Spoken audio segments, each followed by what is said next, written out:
Hello everyone, Assalamu alaikum, खुश आमदेद, बखैर आगले and welcome to another exciting episode of ATV Lounge। मेरी तरफ से, team की तरफ से, मेरे को-होस्ट मुस्तफ़ा की तरफ से सबको ढेर सारा खुश आमदेद। कैसे हैं आप? मैं तो बिल्कुल ठीक हूँ और आज आपने एकदम से ना पूरे पाकिस्तान को सलाम कर लिया, हर जुबान में कर दिया। हाँ, क्या तो, बात है, कमाल की बात है। क्योंकि बहुत सारी जगहों पे हम देखे जा रहे हैं ना, तो मैंने सोचा सिर्फ गुड मॉर्निंग, गुड आफ्टरनून या सलाम दुआ के अलावा भी जो हमारे बखैर आगले, हाँ। खुश आमदेद, इट मीन्स खुश आमदेद, ये मुझे बड़ा मजे का साउंड करता है। नहीं, मुझे भी बड़ा अच्छा लगता है और आई थिंक कि आपकी सोच बिल्कुल करेक्ट है, बिल्कुल सही है। मगर सोनिया, आपने एक चीज़ मिस कर दी। आज तक जितने हमारे एपिसोड्स यहाँ पर हुए हैं और हमारे यहाँ बहुत ही इंटरेस्टिंग हमारे मेहमान रहे हैं जिनसे हमने बहुत कुछ सीखा है, बहुत कुछ जाना है उनकी ज़िंदगी के बारे में, और उसने हमें बहुत हम्बल भी किया है। मगर एक चीज़ आपने मिस की, क्या कभी मैंने आज तक यहाँ पे कोई ग्लासेस नहीं पहनी, गॉगल्स नहीं पहनी। I was about to ask you कि ये आज आप इतना पॉप लुक क्यों दे रहे हैं? ये बस रॉक स्टार क्यों बने हैं? हैं? आप बस देखें ना, ये कहते हैं ना कि आपकी जिस तरह की महफिल होती है आपको मुतासर करती है, जैसा देश वैसा भेस वाली कहानी, वो वाली बात है। मगर मुझे आज जो हमारे साथ एक पर्सनैलिटी है उन्होंने बड़ा मुतासर किया है, और क्यों मुतासर ना करें, क्योंकि इनकी जो कहते हैं ना legacy, it's a story of struggle, passion, stardom and legacy. कि सारी चीज़ें इनकी कहानी के अंदर जो है ना वो राउंड अप हुई हुई हैं और बड़ी मज़ेदार दिलचस्प इनकी बातें हैं। क्योंकि मैं जो हूँ, मुझसे रहा नहीं जाता, मैं गेस्ट से पहले भी बातें शुरू कर देता हूँ और शो के दौरान तो होती रहती हैं। वेल, इनके बारे में मैं आपको खास बात बताऊँ सोनिया, कि 1992 में ठीक मेरे पैदा होने से 2 साल पहले एक फिल्म हिसाब लगा लिया मैंने। एक फिल्म थी आज का दौर,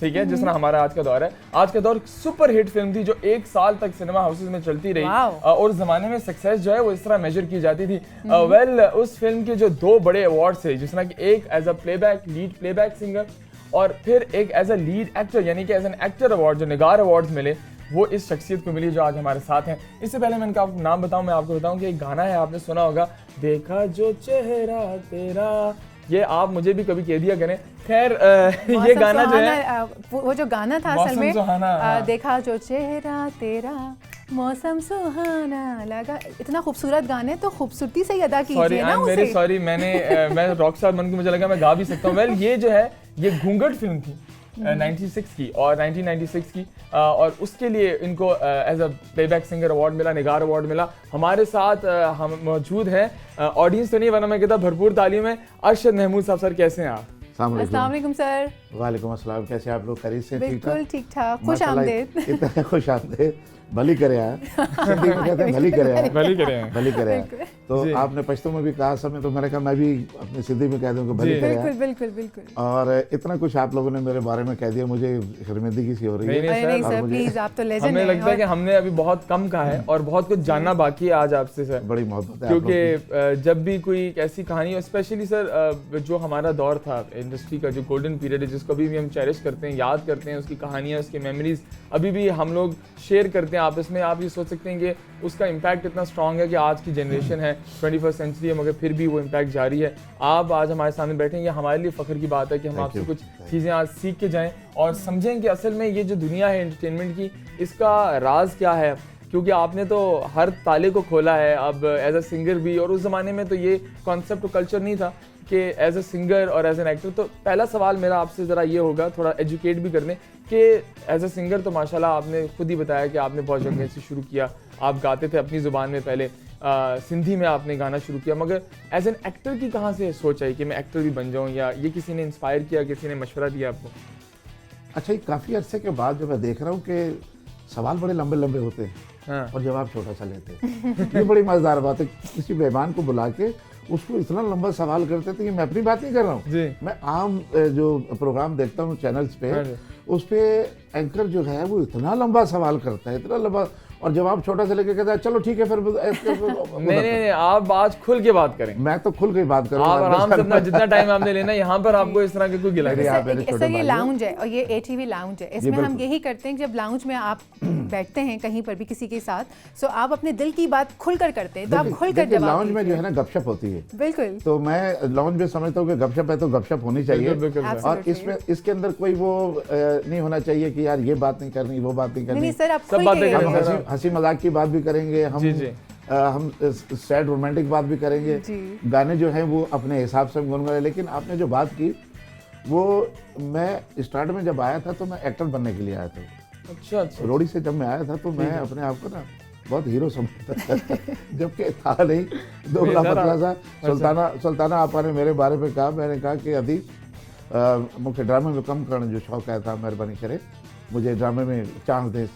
तो मुझे कहती देख के ना से तव्हांखे कहिड़े असां कैरेक्टर में रखूं, ना तो तव्हां नंढड़ा था लगो ना वॾा था लगो, ना आप छोटे लग रहे हैं ना बड़े लग रहे हैं, आपको किस कैरेक्टर में मैं बुक करूं? तो कह रहे थोड़े से बड़े हो जाओ फिर आपको मैं ज़रूर चांस दूंगी। मैंने कहा ठीक है अदी। लेकिन अदी ने चांस दिया, लेकिन चांस मुझे दिया गाने का। अच्छा। जब वो गाने का चांस, मैंने उनके साथ अदी के साथ बड़े प्रोग्राम किए हैं, सुल्ताना आपा के साथ। अदी कहते हैं बहन को। अच्छा। सिंधी में अदी बहन, सिंधी में अदी कहते हैं बहन को। तो मैं आया था एक्टर बनने के लिए, तो मुझे किसी ने एक्टिंग की तरफ जाने नहीं दिया। छोटे छोटे से रोल देते थे, कहीं डाकिया बना खड़ा कर दिया, कहीं चौकीदार बना दिया। यार मैं इतनी दूर से रोड़ी से आया हूँ, डाकिया बना रहे, चौकीदार बनने थोड़ी आया कि किसी का खत मेरे घर में आ गया तो मैं जाके दरवाजा खड़काया, ठक ठक ठक ठक, अंदर से अब केर आए? मैं चुप, मां तव्हांजे पाड़े में रहंदो आहियां, तव्हांजो खत मुझे घर में ग़लती सां। अच्छा अच्छा अच्छा, वॾी महिरबानी, तव्हांजी वॾी महिरबानी। इतना सा रोल, सुबह मुझे 10 बजे बुला लिया और रात के 11:30 बजे सीन आया। तो मैंने सोचा, मैंने कहा यार ये क्या हो रहा है, मैं तो सारी तो जिंदगी इसी में गुजर जाएगी। कि पीटीवी में होता क्या है, पीटीवी या फिल्मों में जिस कैरेक्टर में एक दफा आप आ गए ना, तो उसी में रगड़ते हैं। अगर कोई फिल्म में आप देखिए, फिल्म में किसी कोई वकील बना तो वो सारी जिंदगी बेचारा हर फिल्म के अंदर वकील ही बनता है। कोई जज बन गया या कोई पुलिस वाला बन गया तो सारी जिंदगी, और जो हीरो बन गया फिर वो हीरो ही रहता है। तो हीरो फिर जब बन जाता है तो उसका एक पीरियड होता है, उस पीरियड को जब खत्म होता है तो उसको फिर वक्त के हिसाब से चलना पड़ता है। जब वो बूढ़ा हो जाएगा या नए लोग जब आएंगे तो ज़ाहिर है उसको हीरो तो नहीं लेंगे ना। अब वो कहेगा नहीं जी मुझे हीरो लो, उसको हीरो नहीं लेंगे, उसकी फिल्में कम हो जाएंगी। तो वो इसी गम के अंदर जो है ना, फिर वो जलता कुड़ता रहता तो वो बेचारा मर जाता है। तो मुझे जब मैं देखा कि कोई चांस नहीं मिल रहा एक्टिंग का, क्या करें, मैं लगा रहा, रोज जाता था टीवी, रोज। पहले तो मुझे किसी ने अंदर नहीं जाने दिया। 3 साल तक तो मैं बाहर बैठा रहा हूँ। 3 साल तक? 3 साल तक। अच्छा, ये कहाँ पे आप बाहर बैठे रहे? पाकिस्तान टेलीविजन कराची सेंटर में। ठीक है। कोई अंदर ही नहीं जाने देता, वो दौर था पाकिस्तान टेलीविजन का। और जो पाकिस्तान टेलीविजन में एक दफा किसी प्ले में आ जाए या किसी गाने में आ जाए तो हिट होता था वो आदमी। तो मैं अब रोज आता था तैयार होकर, क्या करूँ यार, मैं कोई अंदर ही नहीं जाने दे रहा। तो 3 साल के बाद अल्लाह पाक ने जब सुनवाई की है तो मैं अंदर गया हूँ, तो फिर मुझे किसी ने निकलने नहीं दिया अंदर से। वाह वाह, क्या बात। इतना काम मैंने किया वहाँ पे, अल्हम्दुलिल्लाह। मैंने तकरीबन जो पाकिस्तान की लैंग्वेजेस हैं उनमें मैंने गाने गाए। पंजाबी में गाया, सराइकी में गाया, सिंधी में गाया, उर्दू में गाया, और जो भी ज़ुबान मेरे हथे चढ़ी मैंने गा दिया। बलोची में गाया, पश्तो एक रह गया है, पश्तो नहीं गाया, और इंशाल्लाह पश्तो भी गाऊंगा। मेरी ख्वाहिश है कि मैं पश्तो भी गाऊं। लेकिन फंक्शन में तो थोड़ा बहुत गुनगुना लेते हैं, लेकिन डर लगता है कोई लफ्ज़ गलत ना निकल जाए हमसे, क्योंकि पश्तो मुश्किल लैंग्वेज है बाकी लैंग्वेजेस के मुकाबले में। तो इसलिए मैं नहीं चाहता कि किसी की दिल आज़ारी हो, तो मैं लफ्ज़ कोई गलत प्रोनाउंस कर दूँ। तो उस वजह से फिर एक प्रोग्राम शुरू हुआ, चह चिटो का मतलब है हंसना हंसाना। सिंधी प्रोग्राम था, जैसे 7 रंग होता था। जी 7 रंग 50-50 ऐसा प्रोग्राम था ये। तो मंजूर कुरैशी साहब जो हैं वो मेरे उस्ताद की हैसियत रखते हैं, उनसे मैंने बहुत कुछ सीखा है। गाने, अपना एक्टिंग, गाना, उठना बैठना और तमीज़, जो भी आप कह लें, कि मैंने हर चीज़ जो है मंजूर कुरैशी साहब से सीखी। तो उन्होंने मुझे एक चांस दिया, तो वो उसके अंदर अल्लाह की तरफ से वो गाना हिट हो गया। और वो गाना था वो नया गाना हिट हुआ था उन दिनों, वन वे टिकट एक गाना हिट हुआ था। तो उसकी पैरोडी बनाई, और वो पैरोडी क्या थी कि घर दामाद जो है कैसे फंस जाता है अपने ससुराल में। तो वो जो उसके साथ जो जुल्म होते हैं ना घर दामाद के साथ, वो पूरी फिल्म, वो पूरे गाने के अंदर थे। तो गाने के बोलते क्या हूँ कि फातोस पंहिंजे सावरन में, सस पंहिंजी माँ, ज़ाल पंहिंजी माँ, वो सारे में। तो वो गाना हिट हो गया। वो गाना जो हिट हुआ तो फिर मैंने कहा कि यार सीखना चाहिए। पहले मैं बचपन से ही मैं जो गाना सुनता था, किशोर कुमार साहब को सुनता था, मेहदी हसन खान साहब को सुनता था, और गुलाम अली खान साहब को सुनता था, मैडम नूरजहां, और अमानत अली खान, इनको सुना करता था मैं और इनकी तरह गाने की कोशिश करता था। अच्छा, उस वक्त तो मैं गा जाता था क्योंकि मुझे सीखा हुआ नहीं था मैं, और जब मैंने सीखना शुरू किया तो उसके बाद गाना मुश्किल हो गया क्योंकि फिर समझ भी आई ना थोड़ी सी क्या गलतियां कि हैं ये, हाँ, कि ये राग है, इसको इस तरह नहीं गाना कि ये राग की शक्ल चेंज हो जाए, गलत ना हो जाए, तो बड़ा संभल के गाना पड़ता था। जी जी जी। आहिस्ता आहिस्ता बस वो फिर वहाँ से अल्लाह पाक ने मेरे रास्ते खोले, चेचिटो हिट हुआ तो 2.5 से 3 साल मैंने गाया और हर प्रोग्राम में 2 गाने होते थे, एक गाना मुझ पे पिक्चराइज होता था, एक किसी दूसरे आर्टिस्ट पे पिक्चराइज होता था। पर यहाँ से फिर चल सो चल, अल्लाह ताला ने हाथ पकड़ा, फिर रंग तरंग एक प्रोग्राम आता था। अच्छा, वो मुझे एक प्रोग्राम मिला और उसके बाद फिर रंग तरंग की लाइन लग गई। फिर म्यूज़िक का कोई ऐसा प्रोग्राम नहीं है पाकिस्तान टेलीविज़न का जो मैंने ना गाया हो, किसी भी सेंटर का, कोयटा का हो, पेशावर का हो, लाहौर का हो, या किसी भी सेंटर का प्रोग्राम है, मैंने हर सेंटर पे प्रोग्राम किया है। अब नया सेंटर खुला है मुल्तान में, वहाँ नहीं अभी वहाँ नहीं किया। तो बेसिकली जो 3 साल आपने वहाँ बाहर बैठ के गुजारे, तो अल्लाह ने आपकी एफर्ट्स का सिला इस तरह से दिया कि माशाल्लाह अब आप अभी तक सस्टेन किए हुए हैं इस चीज़ में। आप इस तरह भी कह सकती हैं कि मैं बचपन से नाते पढ़ा करता था और मैं नाते ज़्यादातर सरकार के लिए पढ़ा करता था, नबी करीम हज़रत मोहम्मद सल्लल्लाहु अलैहि वसल्लम के लिए। तो मैं समझता हूँ कि वो जो बचपन में मैं नाते पढ़ता था, उस नातों की वजह से अल्लाह पाक ने मेरे गले में थोड़ी सी खूबसूरती दे दी, मेरी आवाज़ में, कि मेरा गाना कोई बदतमीज़ नहीं है जी। मैंने कोई गलत गाना नहीं गाया, कोई छिचोरा नहीं गाया। मेरे गानों की पोइट्री आप देखें, सुने, बहुत अच्छी पोइट्री होती है, बहुत अच्छी कंपोजिशन। और लोग मुझे कहते हैं कि मैं ज़्यादातर रोमांटिक गाता हूँ, लेकिन ऐसा नहीं है, मैं दूसरे गाने भी गाता हूँ, लेकिन गानों की पोइट्री और ये सब कुछ बहुत अच्छे तरीके से गाता हूँ, गलत नहीं मैं गाता, मतलब किसी को गाली वाली नहीं बकते हैं। नहीं, सारे जो भी सर के गाने हैं वो इतने मेलोडियस हैं कि मतलब अभी तक उनको सुनने का दिल करता है। ऐसा नहीं होता कि ये गाना फॉरवर्ड कर दो, दूसरा लगा लो। जब भी कभी हम जाते हैं कहीं और FM पे लगता है आपका गाना, स्पेशली जब, तो मैं तो एटलीस्ट, और वो जो आपका गाना है देखा जो चेहरा तेरा, ये तो मेरे ख्याल से बस फेवरेट, ऑल टाइम फेवरेट, और हमारे नहीं, हर आगे आने वाली जनरेशन भी ये सुनेंगी। सर प्लीज अगर आप ये सुनाएं थोड़ा सा गाना। मैं बिल्कुल सुनाऊंगा। मैं यही बताना चाह रहा था कि मैं अभी कुछ पिछले साल मैं वापस आया हूँ अमेरिका से, तो अभी भी वहाँ पे इन गानों की फरमाइश होती है। बिल्कुल बिल्कुल बिल्कुल सही। आजकल की जो जनरेशन है वो भी इसको सुनती है। ये मैं समझता हूँ कि अल्लाह की मेहरबानी है कि मेरे गाने को बुजुर्ग भी सुनते हैं, बच्चे भी सुनते हैं, खवातीन भी सुनती हैं। ये आपकी कामयाबी है माशाल्लाह से कि हर जनरेशन माशाल्लाह से आपको कनेक्ट करती, रेजोनेट करती है। और सर हम चाहते हैं कि आज भी हमारे शो में बिल्कुल मैं सुनाता हूँ आपको फिल्म घूंघट का गाना। देखा जो चेहरा तेरा मौसम भी प्यारा लगा, देखा जो चेहरा तेरा मौसम भी प्यारा लगा, कानों में झुमका तेरे हमको सितारा लगा, देखा जो चेहरा तेरा मौसम भी प्यारा लगा, कलियां खिला देती है एक मुस्कुराहट तेरी, नगमे जगा देती है हल्की सी आहट तेरी, तेरे लिए मुंतज़िर हर एक नजारा लगा, देखा जो चेहरा तेरा मौसम भी प्यारा लगा।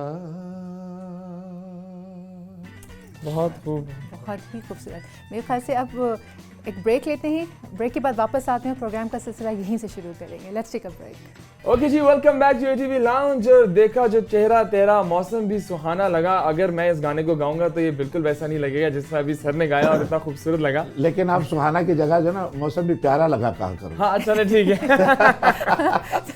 मुस्तफा के साथ ये एक मसला है, मैं लिरिक्स आगे पीछे कर देता हूँ। Let me explain. मुस्तफा के साथ एक बहुत बड़ा मसला है कि मुस्तफा नाम भी भूल जाते हैं गेस्ट के, और दूसरा ये लिरिक्स आगे पीछे अपने तौर से फिट कर लेते हैं। इसमें मैं मजे की आपको एक और बात बताऊं कि ये मसला मुझे लगता था कि मैं अकेलौता हूँ जिसके साथ मसला है, मगर जब मैं इनसे मिला तो मुझे पता चला कि ना सिर्फ कि मैं गाने के लिरिक्स भूलता हूँ, ये भी उतने ही भूलती है। हम अक्सर एक दूसरे से पूछ रहे होते हैं। देखिए ये लड़की है, हाँ। इनको तो मैं कह नहीं सकता क्योंकि मैं खवातीन की बहुत इज्जत करता जी। हूँ, और इसलिए मैं इनको नहीं कह, आपको कह सकता हूँ क्योंकि आप मेरे छोटे भाई हो। हालांकि स्टार्ट में इन्होंने भी मौसम सुहाना कहा था।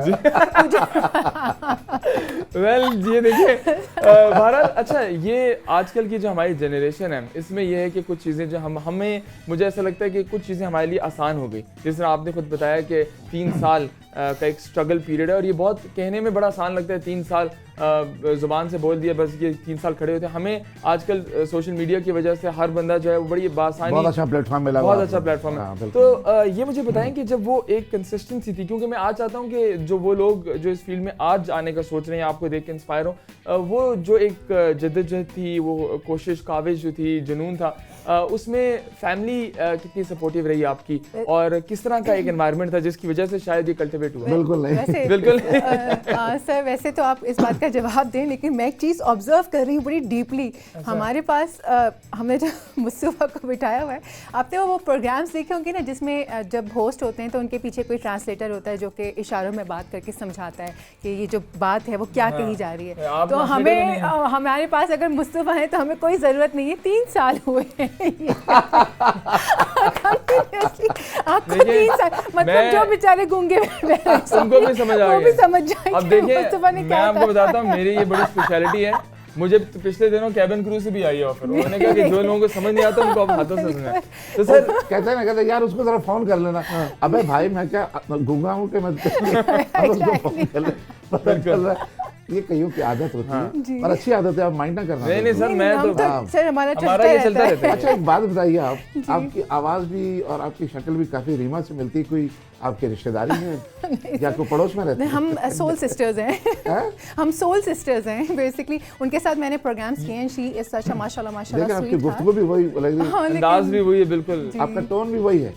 अगर ये रीमा प्रोग्राम देख रही होगी ना वहाँ पे वाशिंगटन डीसी में बैठ के, क्योंकि अब रीमा वाशिंगटन डीसी में रहती है, तो पिछले दिनों मुझे मिली थी वहाँ पे, एक डॉक्टर्स का एक शो था, तो डॉक्टर तारिक और ये दोनों मुझे मिले थे, तो वो जो है ना वो भी देख के कहेगी कि ओ ये तो मेरे बिल्कुल ये क्लोन, ये मेरा क्लोन कहाँ से आ गया? सर वो यही कहती हैं, बल्कि वो मुझे बड़े अच्छे से जानती हैं, हम कनेक्टेड भी हैं, हम बातचीत भी करते हैं। और अच्छा, जब ये शो मुझे मिला, एक बहुत मज़ेदार बात मैं यहाँ शेयर करना चाहूँगी, जब ये शो मुझे मिला तो जो पहली कॉल आई है मुबारकबाद की, वो रीमा जी की थी। Very good. और उन्होंने मुझसे कहा कि मुझे सबसे ज़्यादा खुशी है क्योंकि मैंने तुम्हारा वो पोटेंशियल देख लिया था प्रोग्राम में, मैंने रमज़ान उनके साथ गुजारा था, सो हम साथ में थे। सो उन्होंने कहा कि मुझे वहाँ तुम्हारा पोटेंशियल नज़र आ गया था, और आई एम वेरी हैप्पी कि तुम्हें ये प्रोग्राम मिला, और मुझे पता है कि तुम बहुत आगे जाओगी। तो जब एक उनसे जब ये अल्फाज आए हैं ना, तो वो मेरे दिल पे लगे, और मैं इमोशनली उनके साथ कनेक्टेड हूँ 24 घंटे। अब आप ये देखिए ना कि आप, रीमा जी ने बिल्कुल ठीक कहा कि आप बहुत आगे जाएंगी। पिछला रमजान आपका उनके साथ था, ये वाला रमजान आपका मेरे साथ है, अब और कहाँ जाएंगे? मुझे पता था कि अब ये यही कहने वाले हैं। अब हम सर से जो सवाल किए वो हम आपकी तरफ आते हैं, वरना हमारी गुफ्तगू तो चलती रहेगी। वही बात है, चलनी चाहिए आपकी गुफ्तगू, बहुत अच्छी गुफ्तगू कर रहे हैं। क्या सवाल था? जी सवाल मेरा ये था सर कि वो जो 3 साल जो आपने बाहर इंतजार किया, आप बैठे रहे, आप सोचते रहे, तो उसके अंदर फैमिली की कितनी बैकिंग? सोचते रहे, हाँ सोची पैदा बंदा ही किया। मेरे वालिद साहब जो है ना जी, वो नहीं चाहते थे कि मैं इस फील्ड में आऊँ। अच्छा। मेरा ताल्लुक जो है अराई फैमिली से है। अच्छा। और मैंने बचपन से ही जो है वो घर का जो माहौल था वो ऐसा नहीं था हमारा। जी जी जी। तो माँ को बड़ा समझाते थे, माँ तो जाहिर है, फिर मैं 7 बहनों के बाद पैदा हुआ। अच्छा। तो घर में बहुत लाडला था। हाँ, सत्तू था मैं। तो अब मेरी 8 बहनें और हम 3 भाई। एक बहन बचपन में फौत हो गई थी, छोटी सी थी, बहुत छोटी सी। तो 7 बहनें और 3 भाई हम लोग। तो माँ को राज़ी किया, बड़ी बहनें उनको कहा कि आप कहें अम्मी को और तो अब्बा जी से बात करें। मुझे तो याद नहीं पड़ता कि मैंने कभी ऐसे सर उठा के अपने वालिद साहब के सामने बात की। अच्छा। हमेशा नज़र नीचे करके बात की है। तो यहाँ से आप अंदाज़ा लगा लें कि 7 बजे के बाद हमें घर आने की इजाज़त नहीं थी। 7 बजे के बाद? 7 बजे के बाद घर नहीं आ सकते थे। अच्छा। मगरिब की अजान से जैसे अजान हो आप लोग घर पे हो। तो एक दिन लेट हो गया था, मैं फुटबॉल खेलता था मैं बचपन से ही। तो एक हम लोग मैच जीते तो सब लोगों ने कहा यार चलो दूध पीने के लिए चलते। तो प्याले के अंदर दूध और ऊपर मलाई वलाई डाल के तो छोटे छोटे से होते थे, हम होटल पे भी हमें इजाज़त नहीं थी बैठने की। अच्छा। तो हम क्या करते थे, मुझे शौक था वो गाना सुनने का, तो नए नए उस वक्त रिकॉर्ड आए थे जी। नीले हरे लाल, तो ये मैं आपको बाद में बताऊंगा। तो मैं दूध पीने के लिए हम लोग बैठ गए, तो मगरिब के बाद हम लोग घर पहुंचे तो जनाब अब सर्दियों के दिन और कुंडी नहीं खुल रही, मैं दरवाज़ा खटखटा रहा, कुंडी खोलो कुंडी खोलो। वो अब्बा जी कह रहे खबरदार किसी ने कुंडी खोली है तो बाहर ही लड़ दे, जिस मांगुल आया उसे मांगुल चले जाए। आज हम सोचते हैं कि उस वक्त ये अब्बा जी अपना ही काम सीधा कर रहे हैं, जिस मांगुल आया उसे मांगुल। तो उन्होंने कहा कि नहीं, अम्मी कह रही हाँ यार रजिया दे अब्बा जी, वो तो बच्चा मर जाएगा, ठंड है बाहर बड़ी। माँ है। उस वक्त नाम नहीं लेते थे। अच्छा। अब शौहर का नाम नहीं लेते थे और शौहर बीवी का नाम नहीं लेते थे। ठीक है। तो मेरे जो सबसे बड़े भाई हैं चौधरी मोहम्मद अयूब साहब, अलहाज मोहम्मद अयूब साहब, जी। वो जब अब्बा जी से बात करनी होती थी वो कहते थे रजिया दी माँ, अम्मा हमारी, अब्बा हमारे कहते थे रजिया दी माँ, रजिया सबसे बड़ी बहन है हमारी। ठीक है। तो वो कहते थे यूब दे अब्बा जी, उन्होंने नाम नहीं लेना। आज भी मेरी मिसेज जो है वो मेरा नाम नहीं लेती। अच्छा। मैं उसको जबीला ही कहता हूँ, जी। लेकिन वो ए जी सुनिए जिस तरह से होता है आज। हाँ जी। तो वो उसके बाद फिर वो हमको थोड़ा सा डांटा वाटा, तो उसके बाद कभी कोशिश नहीं की। पूरे 6 बजे आप घर होते थे इसके? नहीं, मगरिब से पहले हम आ जाते थे। अच्छा अच्छा। तो उसके बाद ये होटल पे बैठने की इजाज़त नहीं थी। अच्छा। उस वक्त मुझे याद है दोआने की चाय आती थी, इतना बड़ा कप होता था, गिलास, जी। गिलास के अंदर चाय देते थे, बड़ी कड़क चाय बेहतरीन। तो मैं चूंकि वो रिकॉर्ड सुनना था, जावेद अख्तर भाई का गाना आया था नया नया, अच्छा। कितनी मखमूर हैं तुम्हारी आंखें, कितनी मखमूर हैं तुम्हारी आंखें, दिल का सुरूर है तुम्हारी आंखें, ये वाला गाना है। तो मैं उस जाके ना, मैं जो चाचा हिकड़ी चाय मुकरी जाए, मैं वण जो पोया बैठो है दरख्त के पीछे मैं खड़ा हूँ, मुझे वहाँ चाय दे देना और ये गाना लगा दे। अच्छा। तो गाना मैं वहाँ सुनता था। जब मैं बड़ा हुआ तो ये गाना मतलब उस वक्त का मेरे जहनों में था। तो मैं जावेद अख्तर साहब से बाद में मेरी दोस्ती होगी, जब मैं टीवी पे आया काम वाम किया, तो मैंने जावेद भाई को फ़ोन किया, मैं कहा जावेद भाई मैं थोड़ा गाना गाना चाहना। कहते केड़ा गाना चाहते पोपा? मैं क्या गाना ना तुझे जड़ा गाया कितनी मखबूर है, कार आ जाओ। मैं घर आया, मिठाई का डब्बा लेके गया, उन्होंने बड़ी इज्जत की, तो मुझे गले लगा के ना बड़ा प्यार किया। कहेंगे यार कुछ सिंगर है वो गा जाते हैं, नाम तक नहीं लेते, आप तो मुझसे पहले इजाज़त ले रहे हो। मैंने कहा मैं आपको ट्रिब्यूट देना चाहता हूँ, और आप ट्रिब्यूट जो है वो आपकी लाइफ के अंदर देना चाहता हूँ। ये क्या ट्रिब्यूट हुआ मरने के बाद किसी के लिए गाना गाते, उसको क्या पता। तो बड़े खुश हुए उनका, फिर मैंने गाना ये गाया। इससे पहले मास्टर जुम्मन साहब का, उनकी ज़िंदगी में मैंने उनको ट्रिब्यूट दिया और उनसे इजाज़त ली। मैं जो अदा माता जो कलाम गाने चाहे थे ना, ट्रिब्यूट देना तो चाहे, तो मुझे कहते इच्छा थी तो ट्रिब्यूट। तो मैंने उनको बताया कि मैं आपके शायर नशार आपके लिए एक गाना मैं आपकी इज्जत अफजाई के लिए गाना चाहता हूँ। तो उन्होंने मुझे इजाज़त दी, वो गाना मैंने गाया, और लेकिन उसको भी ऐसा रिमिक्स किया कि कानों को बुरा ना लगे। कुछ उस वक्त रिमिक्स का दौर चल रहा था, 82 की बात कर रहा हूँ। ठीक है। रिमिक्स का दौर चल रहा था, तो ऐसे ऐसे गाने आ रहे थे, रे ढग्गा टुप्पू ऐसे दिमाग पे जाके म्यूजिक लगता था, डिस्को टाइप। हाँ, बिला वजह के उसके झनकार डाली होती थी। वो गाना मैंने उनके लिए गाया। तो इस तरीके से मैं कोई भी काम करता हूँ जब, तो मैं इजाज़त लेके करता हूँ, बगैर इजाज़त। बहुत खूब। कि कोई मुझे मतलब बदुआ दे दे कि यार देखो यार साडा गाना गाता है, साढ़े को पूछा तक नहीं। बिल्कुल। मेरे गाने 2 दफ़ा, ये हो सके तो मेरा एक काम करो, शाम का एक पैर मेरे नाम को 2 दफ़ा इंडिया पे कॉपी हो गया। ये भी दोबारा कॉपी हो, पहले कुमार शानू जी ने गाया था, अब कोई और किसी ने गाया। अच्छा। वो मुझे नहीं पता, लेकिन मुझे दुख इस बात का है, गाना तो ठीक है आपने गा दिया, जो चीज़ हिट होती है, कहते थे चंद चढ़ता है तो कुल आलम होता है। तो उसमें ये कि जब गाना हिट होगा, कोई चीज़ हिट होगी हमारे मुल्क की, तो कोई लेगा ना। तो उन्होंने उसको कॉपी किया, मुझे कोई इससे कोई दुख नहीं है, मुझे खुशी है, कोई बात नहीं, मेरे मुल्क का गाना है, उन्होंने कॉपी किया, कोई बात नहीं। लेकिन जो उन्होंने पोइट्री का जो हशर किया ना, कीमा बनाया, वो मुझे बड़ा दुख होता है कि यार आपने गाना ठीक है गा दो, लेकिन पोइट्री को तो यार पोइट्री रहने दो ना। एग्जैक्टली। वो लेकिन आपने जो बुरा नहीं किया था, आपने उससे मुताबिक जो मिलता था लफ्ज़ वो आपने डाला था। मौसम भी सुहाना लगा या मौसम भी प्यारा लगा, तो एक ही बात है, उसमें सिर्फ वो वज़न की बात होती है लफ्ज़। उन्होंने तो जो कीमा बनाया, जो कत्ले आम किया पोइट्री का, मुझे उसका बड़ा दुख है। और फिर इसी गाने को शाजिया मंजूर से एक लंदन की एक कंपनी है, उन्होंने उससे गवाया। लेकिन जो गाना जो शख्स पहले गा दे ना, वही उसी का होता है, वो उसी की आवाज़ में ही अच्छा लगता है।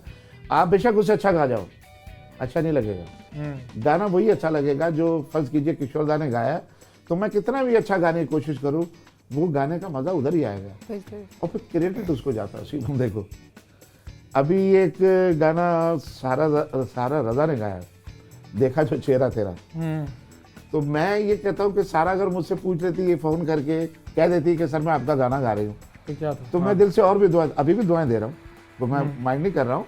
लेकिन मैं कहता हूँ कि कोई भी किसी का जब गाना गाए तो उससे इजाज़त लेनी बहुत ज़रूरी है, इजाज़त लेनी चाहिए उसे। बिल्कुल सही कहा आपने सर। और ये इसमें हमें बड़ा समझ भी आती है कि आज के दौर में ये अक्सर मसला भी है और यूजुअली होता है कॉपीराइट्स का प्रॉब्लम, ये सारा कुछ, इसके तो अब कवानीन भी हैं, कानून भी हैं, मगर कितनी सही बात की। और मैं ये सोच रहा था कि कितनी ज़रूरी बात है कि आप किसी की इजाज़त ले लें तो वो जो बदुआ की जगह जो दुआ मिलती है, उससे आपका करियर बन सकता है। दूसरी चीज़ ये कि तरबियत का भी पार्ट होता है ना, अगर आपकी तरबियत में आपको सिखाया जाता है ना, ये तो पार्ट तरबियत का है कि जी अगर आप किसी के लिए कुछ इस तरह से कर रहे हैं, जैसे आपने पहले उन साहब को, जावेद साहब को कॉल की कि सर मैं आपका ये गाना गाना चाहता हूँ, तो वो और खुश हो गए, उन्होंने खुशी से आपको इजाज़त दी और ये बात उन्होंने आगे भी खुशी से बताई होगी। आज भी वो जहाँ मिलते हैं मुझे तो बिल्कुल बच्चों की तरह मुझे प्यार करते हैं। और मैं दुआई करता हूँ उन लोगों के लिए, जो मेरे सीनियर्स हैं और जो मेरे जूनियर्स हैं, उनके लिए भी दुआ करता हूँ, क्योंकि वो भी मेरे मुल्क का सरमाया है, मेरे मुल्क के फनकार है।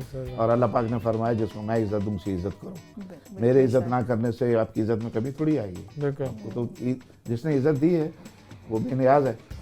एक गाना जिस तरह से मैंने आपको बताया ना, देखा जो चेहरा तेरा 1 साल तक नंबर 1 की पोजीशन पर है, ऐसे ही हो सके तो मेरा एक काम करो।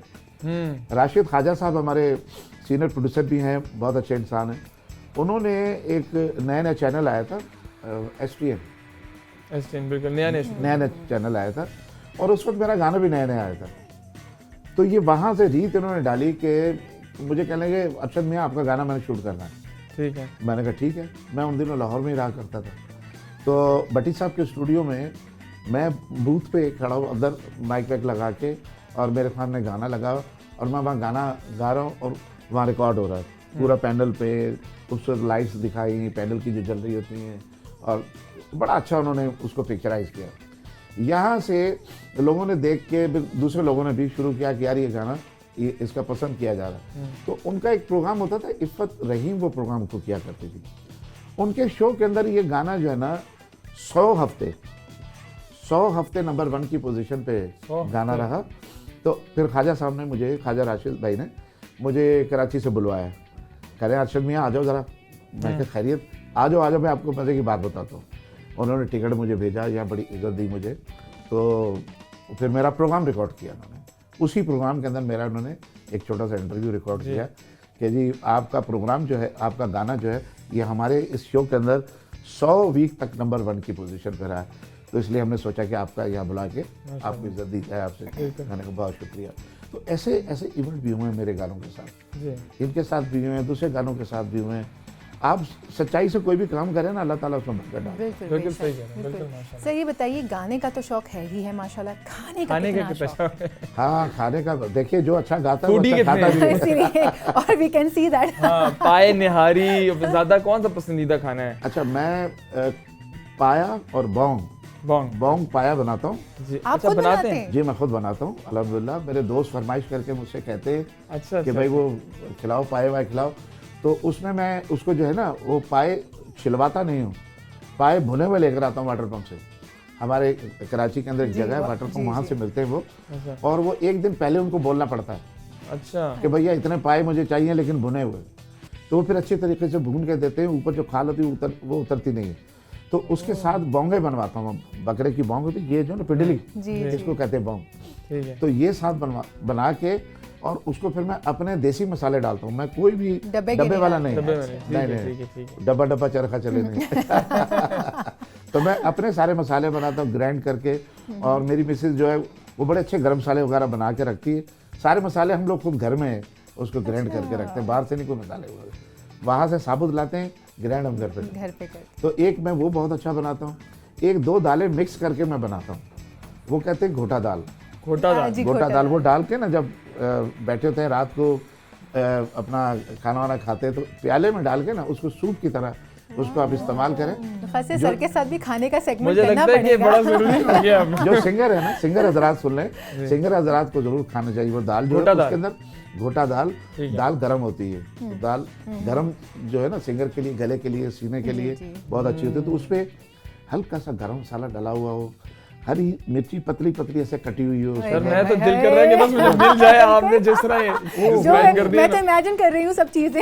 ऐसे क्रंची से धनिया जी, कटा जी, हुआ, जी। हरा धनिया उसके ऊपर हो, छोटी छोटी सी बारीक सी सर आप अदरक बहुत डली अच्छे हुई। शेफ हैं। मैं कहता हूँ कि आप एक चम्मच ले और 12 तबक रोशन हो जाए। सर सुन के हमारे 12 बारह तबक तो रोशन रोशन हो हो चुके हैं गए। ऑलरेडी। अच्छा फिर मैं एक बनाता हूँ यखनी पुलाव। जी अच्छा। बकरे का गोश्त मैं सर पे खड़ा होकर उसके कटवाता हूँ, उसमें पुट का गोश्त और गर्दन और चाप वगैरह बना के और उसके अंदर मैं बनाता हूँ पुलाव, यखनी पुलाव। वो एक डिफरेंट स्टाइल मुझे का सच बनता में है भूख लग चुकी है अभी। और इन सारे चीज़ों में मेहनत बहुत ज़्यादा है। और एक करेले गोश्त, करेले गोश्त। करेले गोश्त, करेले ऐसे करेले। बनने चाहिए कि कड़वाहट उसकी ख़त्म करनी है। सर आप बहुत अच्छे शेफ हैं और मेरे ख्याल से हमें एक सेगमेंट जो है ना खाने करना वाला चाहिए और वो देना चाहिए। हमारे पास एक सेगमेंट होता है जो हमारे जो शेफ तौकीर साहब हैं वो बड़े मज़े मज़े के आइटम्स हमारे साथ शेयर करते हैं और हमने सोचा कि हम ज़रा से खाने की बात निकालें, लेकिन अभी अभी मेरे जहन में आई कि सर को काउंटर पे वहीं पे लेके जाना चाहिए और सर से भी ये बनवाना चाहिए। लेकिन सबसे मुश्किल काम पता है क्या है? अंडा हाफ बॉईल करना, ओ यस। अंडा हाफ फ्राई करना, जी हाफ जी फ्राई। जी हाफ बिल्कुल। Fry. Half half fry fry. Half fry अच्छा। ये नहीं कर सकती आजकल जो हमारी बच्ची है ना, जी। ये वो ये आप फुल कह रहे फ्राई हैं कि कर- सबसे मुश्किल काम है। ये सबसे पहले मुश्किल आपने काम होता इतनी है। चीजें बताई उसके बाद उससे मुश्किल है। Exactly, मुश्किल काम है, मुश्किल नहीं होता होता, है वो फुल बॉईल हो जाता है। जी अच्छा। अगर उसके खास टेम्परेचर पे इसको रखना पड़ता है। एग्जैक्टली उसकी जी। टाइमिंग होती है और इसी उस तरह timing से पे जब आप उसे रखें। फ्राई भी करते हैं तो उसमें भी वो होते हैं। चले भाई ये तो हमारी नॉलेज में बड़ा इजाफा हो रहा है कि खाने के जहाँ लिए भी पे और पाए singing और के बॉन्ग से की भी। बात हो रही है और वहाँ पे सर ने हमें बताया कि जो अंडा जो हम बड़े आराम से लेते हैं कि मैं तो अंडा फ्राई कर लेता हूँ, अंडा बॉयल, तो वो करना सबसे मुश्किल काम है। हाफ फ्राई, हाफ फ्राई और मुस्तफा, हाफ बॉयल। हाँ हाफ बॉयल। ये मुश्किल है। और 3 चीज़ें जब भी बनाए, हमारी बहनें जब भी बनाए, अरबी गोश्त और करेले गोश्त, भिंडी गोश्त, ये जब भी बनाए तो इन सब्जियों को जो है ना पहले फ्राई कर ले, हल्का सा ना इनको फ्राई कर ले तो अरबी में लेस नहीं निकलेगी और भिंडी में लेस नहीं निकलेगी, करेले क्या कड़वे ही नहीं बात है, निकलेंगे। क्या ही बात है, मजा आ गया। अरशद महमूद साहब का मैं- टोट के हम एक सेगमेंट शुरू करने वाले हैं यहाँ अरशद पर। महमूद साहब के के टोट के। चस्के मुझे लगता है क्योंकि हमारे शेफ हैं शेफ तौकीर और हम कहते हैं चस्के शेफ तौकीर के क्योंकि वो भी माशाल्लाह बड़े अच्छे कुक हैं और आपकी उनसे अगर मुलाकात हो तो आपको बड़ा अच्छा भी लगे। तो अभी हमारा सेगमेंट वो है, मगर आपने देखा कि यहाँ पे जो हमने आपको पहले प्री टिप्स दे दी हैं, प्रो टिप्स। बिल्कुल। और तो- जितनी भी हमारी सहेलियां बहनें देख रही हैं वो इन टोटकों पे अमल करें और साथ साथ जाएं और ज़रा शेफ तौकीर के साथ जाके चेक करें कि आज खाने में वो क्या पकाने वाले हैं।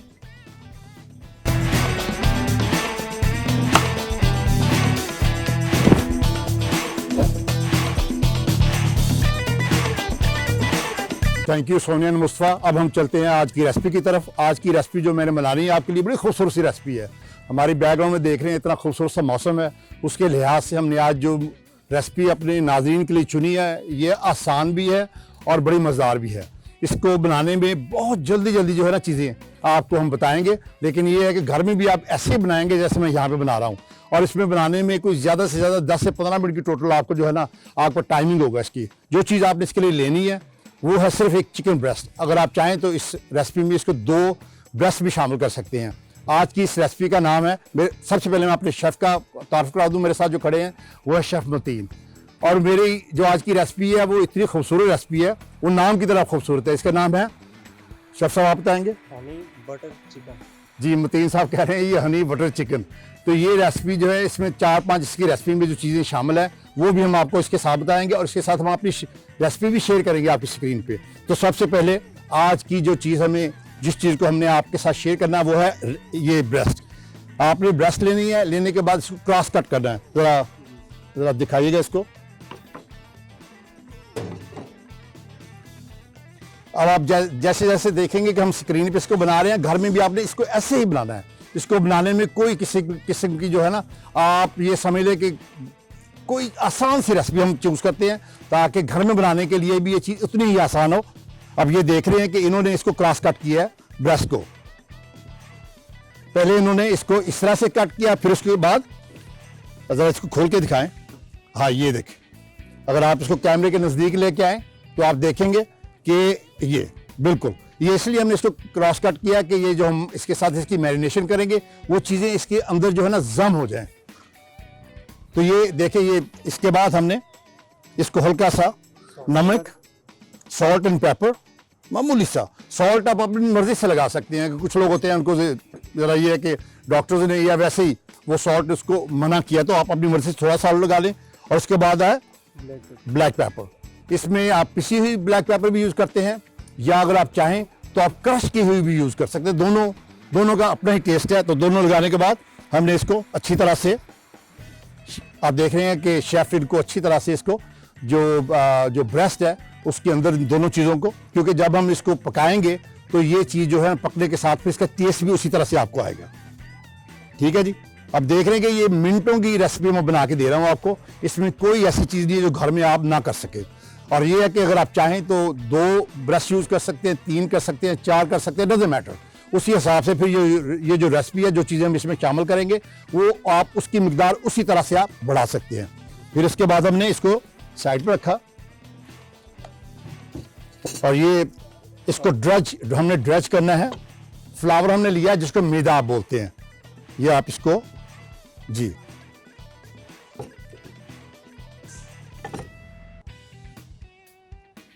बड़ी ही आसान रेसिपी और मज़ेदार होगी। जब मैं इसको ख़त्म करूंगा, इसको फिनिश करूंगा, और आप घर में बनाएंगे तो हमें आपकी फीडबैक भी चाहिए होगी। ये है कि आप इसको अच्छी तरह से जो है ना, हाँ, इसके अंदर जहाँ पे हमने कट लगाए हैं कि मेक श्योर जो है ना ये फ्लावर जो है मैदा वो उसके अंदर भी ना अच्छी तरह से इसको उसके अंदर जम होने दें। ये अब हम इसको एक साइड पे रख देंगे। रखने के बाद जी ये एक साइड पे रखी हमने। ज़रा बटर लें और जो चीज़ इसके साथ मैंने आपके साथ शेयर करनी है वो ये है कि जब आप इसको पकाएंगे तो जो आप पैन इस्तेमाल करेंगे, ज़रा पिंदा उसका थोड़ा सा मोटा होगा, ताकि ये जो है कि जब हम इसको ब्राउन कर रहे हैं तो वो उसकी जो हीट है ना वो उसको प्रॉपरली जो है ना इसको कुक करेगी। ये हमने खालिस बटर लिया। ये आप जो डिनर स्पून है वो 2 जो है ना वो आप इसके बटर के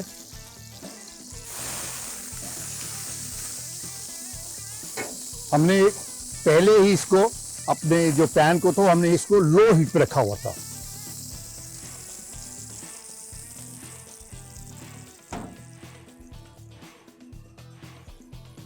जी जी, आप देखिए हमने इसको, ये जो हमने ब्रेस्ट थी जिसको हमने क्रॉस कट किया था, अगर आप चाहें तो इसको क्रॉस कट करके आप अपने फ्रिज में भी रख सकते हैं। जब आपको जरूरत पड़े आप निकालें और इसको हल्की सी, मैं इसकी हीट थोड़ी सी बढ़ा रहा हूँ क्योंकि हमारे पास टाइम बड़ा थोड़ा होता है, तो हमने ये लाइव बना रहे हैं आपके लिए।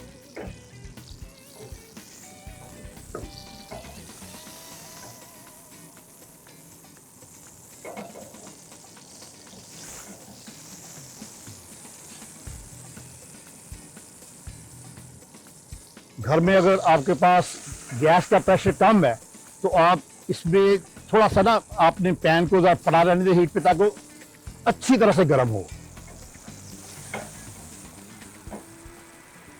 और जब आपने तकरीबन 3 मिनट आपने एक साइड पे इसको ब्राउन करना, जैसे हम अपनी जुबान में सौते भी कहते हैं, अच्छी तरह से आपने इसको बटर में, आप चाहें तो इसको कोई भी ऑयल इसमें यूज़ कर सकते हैं, लेकिन यह है कि बटर का अपना एक टेस्ट है और बटर होना चाहिए खालिस।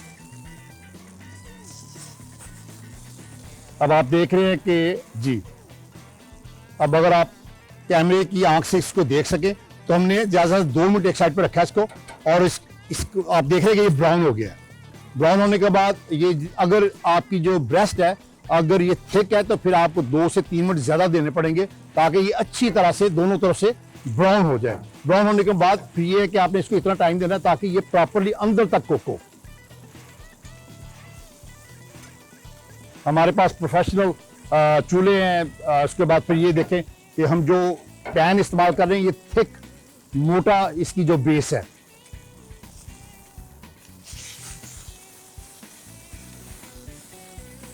अब मैं थोड़ी सी हीट कम करूंगा इसकी।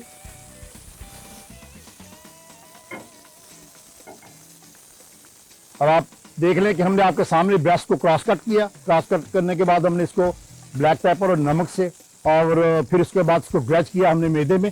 करने के बाद फिर हमने अपने पेंदे में इसको खालिस बटर में हम इसको पका रहे हैं जी। अब ये सॉस जो है, हाँ जी,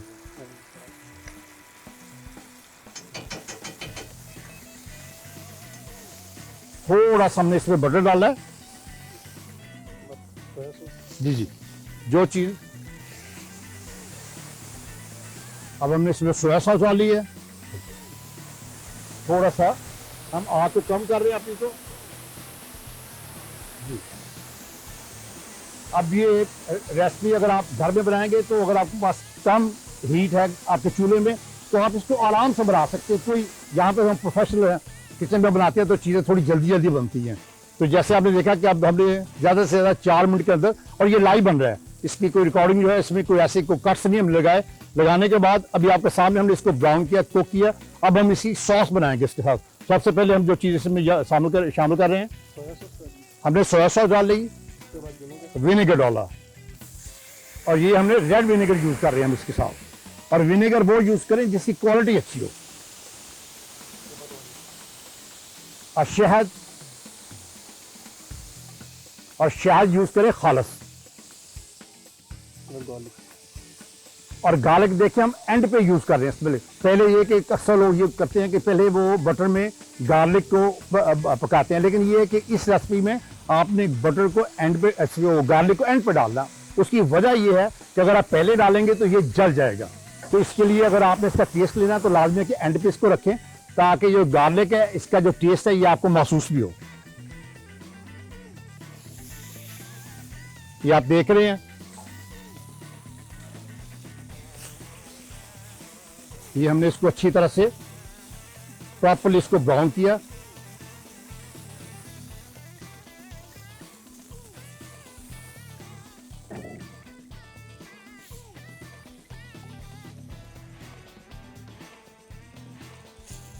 अब मजे की बात देखें कि जितनी देर में ये आप पूरा शो देख रहे हैं उतनी देर में ये डिश तैयार हुई है।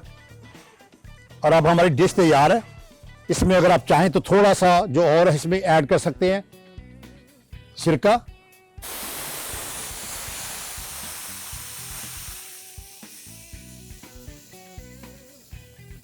और मुझे जो चीज पसंद है वो है इसका हनी, मामूली सा, ज्यादा 2-3 तुपके से ज्यादा नहीं। मैं इसके नीचे से इसकी हीट को बंद कर रहा हूं। ये देख रहे हैं कि अब हमने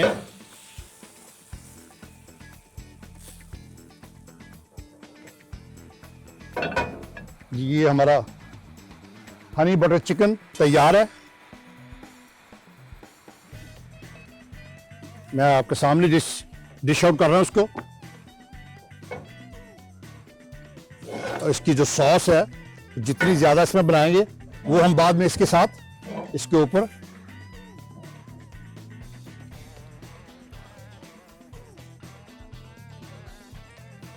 ये थोड़ा सा हमने ज्यादा इसको ब्राउन किया है क्योंकि ये प्रॉपर्ली अंदर तक कुक होना चाहिए। उसके बाद ग्रीन ऑनियन, जिसे वो हम पंजाबी में कहते हैं भूको वाला, तो वो हल्का सा हमने इसके ऊपर डालना है जी। और पार्सली फ्रेश। और आखिरी चीज जो आपकी सेहत के लिए भी अच्छी है और इसके टेस्ट के लिए बड़ी मजेदार है, वो है सेसमी सीड, जिसे तेल कहते हैं।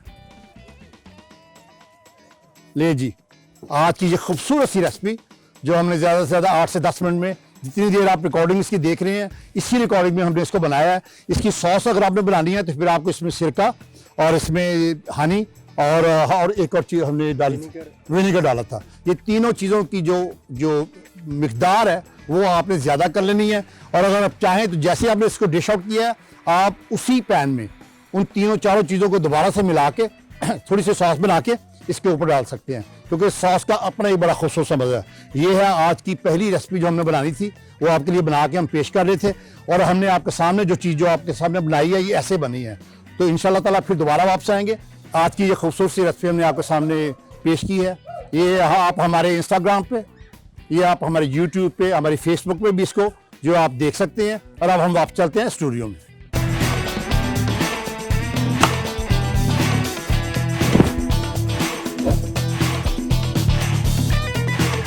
Welcome back. आपने देखे शेफ तौकीर के चस्के और आज जो डिश उन्होंने बनाई थी वो थी चिकन हनी। चिकन हनी सीखा आपने कुछ कि नहीं? मैंने सीखा, मगर मैं चाह रहा हूँ कि मैं आज ना कुछ भी ना सीखूं और सिर्फ मैं अब खाने की तैयारी करूँ, क्योंकि इतनी सर ने ऑलरेडी बातें बताई और मैं तो पाए और बॉन्ग से अभी तक नहीं निकल बाहर ही नहीं निकल पाया। उसके बाद चिकन हनी सामने आ गई। अच्छा मुझे बताएं कि अगर आपके पास एक चॉइस हो सोनिया कि जो सर ने हमें डिशेस बताई और जो आज शेफ तौकीर ने बनाई, तो व्हाट वुड यू चूज? ज्यादा आपका interest Bong and pi, Bong and sir के हाथ के Bong and pi, why not? I mean हम इस टाइम तौकीर साहब हम आपसे माजरत करते हैं, हम आपके पास आएंगे।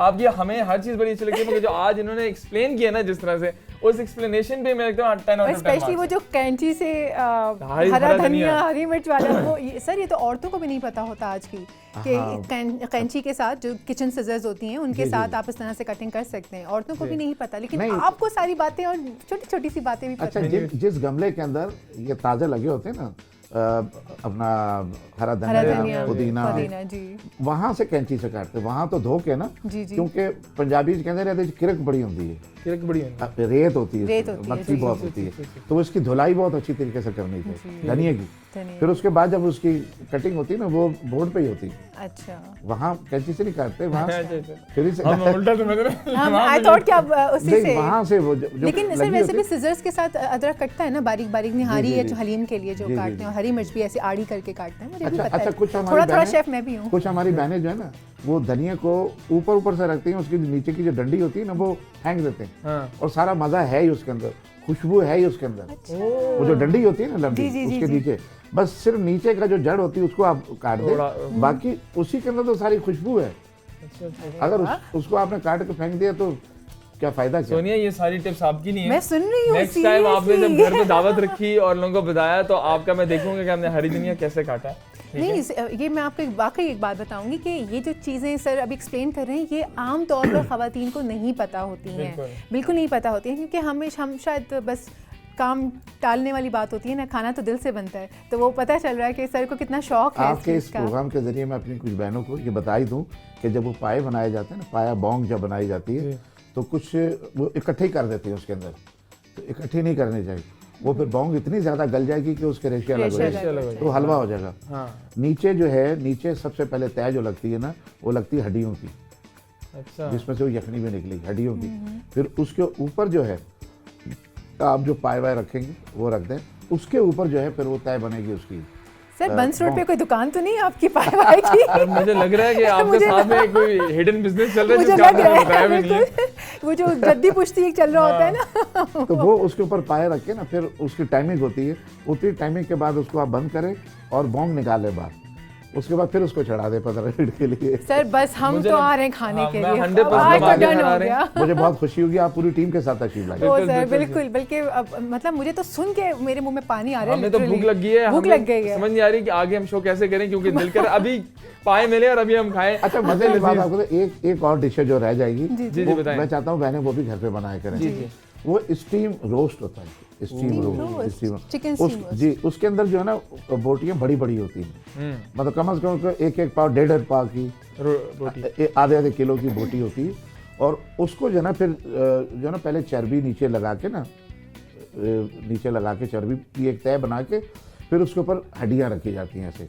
अच्छा, स्पेशल हड्डियां ली जाती हैं, हड्डियों के ऊपर फिर उसके ऊपर वो जो बड़े बड़े जो हिस्से होते हैं वो रखे जाते हैं, और साथ फिर साबुत लहसुन, उसकी तुरियां निकाल के ना, साबुत लहसुन, साबुत अदरक बारीक बारीक थोड़ा थोड़ा मोटा काट के, और आलू जो है वो 2-4 हरी मिर्ची टेस्ट के लिए, काली मिर्ची। चलिए मुस्तफा, मुझे लगता है भाई हम आपसे माजरत करना चाहते हैं ख़वातीन हज़रात, शो नहीं होने वाला, हमें सब भूख लग चुकी है, और मैं तो चाहता हूँ बल्कि अपने प्रोड्यूसर से रिक्वेस्ट करूंगा कि एक शेफ तौकीर के साथ सर का एक सेगमेंट जरूर होना चाहिए, और बड़ा सर के घर में होना चाहिए, सर के उनके घर में किचन में होना चाहिए, तो बड़ा ही मजेदार और विटनेस करने वाला होगा, और हम उस सेगमेंट का हिस्सा जरूर हों, हम होने चाहिए। मुझे पता है कि जो भी कुछ बनेगा वो बचेगा नहीं, वो बचेगा भी नहीं, वो नहीं, वाकई आप तशरीफ लाएं जी, और इंशाल्लाह आपको बहुत मजा आएगा। Thank you so much. मेरे एक दोस्त हैं शकील जाहिद, अच्छा, वो यहाँ पे लाहौर में चैनल पे काम करते हैं, होस्ट भी हैं और डायरेक्टर भी हैं। जी तो वो पिछले दिनों आए वहाँ कराची के किसी काम से, तो मैंने उनसे कहा, मैंने कहा यार शकील भाई आ जाए, आप खाना मेरे साथ खाएं। कह रहे नहीं अरशद भाई आपको जहमत नहीं देना चाह रहे, होटल पे खा लेंगे। मैंने कहा नहीं होटल का मज़ा नहीं आएगा ना, होटल पे तो खाते रहते हैं आप, मेरे हाथ का बना हुआ खाएं। कह रहे आप खाना बना लेते हैं। मैंने कहा आए तो सही आए। तो मैंने उस दिन 2 डिशें बनाई, एक वो दाल बनाई जो मिक्स करके, और एक मैंने पाए बनाए। और आप उसके साथ मैंने उबले चावल होते हैं ना, बॉयल राइस, वो सफ़ेद बिल्कुल, और बॉयल करके उसके अंदर मक्खन ऊपर रख दिया मैंने ऐसे, और उसकी खुशबू ने ऐसे लपेट लिया चावलों में, जब भी पाली बिल्कुल। ये मोहब्बत से, कितनी मोहब्बत से बनाते हैं। मुझे लगता है कि मुझे लग रहा है आपको शौक है खुद से। आपकी बेगम बहुत ही लकी है भाई माशाल्लाह। वहाँ दोस्तों ने ऐसे प्यालों को लिटरली मैं सही बता रहा हूँ, पंजाबी के प्याले में मुंह डाले ऐसे उन्होंने वो शोरबा जो था उसका वो पिया, और उसका शोरबा भी ऐसा होना चाहिए कि उंगली ऐसे ना आपके साथ चिपक जाए। जी वो उसका बिल्कुल, मतलब हम ना म्यूजिक भूल ही गए, अब हम सिर्फ खाने पे ही रह गए। और हमारा दिल भी नहीं कर रहा सच कि हम लोग उस तरह की म्यूजिक के बारे में गुफ्तगू करें, दिल कर रहा है कि बस सुनते जाएं, चिकन रोस्ट, पाए, बोंग, इसके बारे में। मगर सर मुझे लगता है कि आपकी वाइफ जो है वो भी बहुत अच्छी कुकिंग करती है। उसी से सीखा मैंने। अच्छा उनसे सीखा है। छोटे होते मैंने कुछ अपनी माँ को देखता था, जैसे मैंने मेरी माँ जो है वो, क्योंकि मैंने बताया ना कि 7 बहनों के बाद मैं पैदा हूँ, लाडला था, तो अम्मी हमारी ना मुझे स्कूल जाने से पहले ना मुझे बोर्ची खाने में साथ ही बिठा लेती। लकड़ियाँ जलती थी उस वक्त, इतनी लंबी फूकनी होती थी जब वो फूक मार के आग जलाया करते थे। अच्छा। तो आंखों में पानी भी निकलता था। तो छोटा सा बोर्ची खाना होता था, रेलवे के क्वार्टर थे, तो वहीं मुझे बिठा के, और कटोरी ना सिल्वर की, उसके अंदर घी डाल के, वो असली घी होते थे, असली अंडे होते थे, घी डाल के उसको फटाफट कोयलों पे गर्म किया और अंडा डाल दिया उसके अंदर, और वहीं निकाल के कालियाँ मिर्चाँ पाइयाँ लूण पाया, वहीं खिला के मुझे पराठे के साथ। अम्मी कहती ना स्कूल, और वहाँ से मैं स्कूल भागता था, और मेरी बहनें कहती थी कहते ना तुसी बहुत ज़्यादा प्यार करते हो, ਇਹਨੂੰ ਤੁਸੀਂ ਇੱਥੇ ਅੰਡਾ ਬਣਾ ਕੇ ਅੰਮੀ ਖਵਾਉਂਦੇ ਹੋ, ਤੇ ਸਾਨੂੰ ਤੁਸੀਂ ਸਾਰਿਆਂ ਨੂੰ ਉਹ ਕਹਿੰਦੇ भाई ਇਹ सालन खा लो, खा लो। अब जाहिर है जो इतने सालों के बाद आया हो, हमारे घर में सब बहन भाई जो है 3-3 साल का वक्त है। अच्छा, तो आप अंदाज़ा लगाएं 7 साल के बाद जब मैं आया हूँ, 21 साल के बाद किसी घर में एक बेटा आए तो कितनी खुशी होगी। तो इसलिए मैं समझता हूँ कि अल्लाह पाक ने मुझे जो इज़्ज़त दी है वो मेरी माँ की दुआएं हैं। फिर बाद में मेरे वालिद साहब ठीक हो गए थे, उनको कहते थे चौधरी डिस तो जो पुट रचे तो टीवी थे, अब ड्यार तो सही डिस तो सही, तो देखते नहीं थे। तो फिर जोरी उनको, उनके दोस्त जो है वो होटलों पे लगे होते थे उस वक्त टीवी, तो ब्लैक एंड वाइट का दौर था वो। दिखाया, फिर उसके बाद फिर अब्बा जी पहले तो सिर्फ हाथ मिलाते थे, जप्पी नहीं पाते थे, फिर उसके बाद आस्ते आस्ते सही हो गए, फिर जप्पी भी पाते थे, ठीक हो गए थे बाद में। फिर जब, लेकिन मैं देखता हूँ कि जिस वक्त मेरा बूम पीरियड था उस वक्त मेरे वालिद साहब नहीं थे।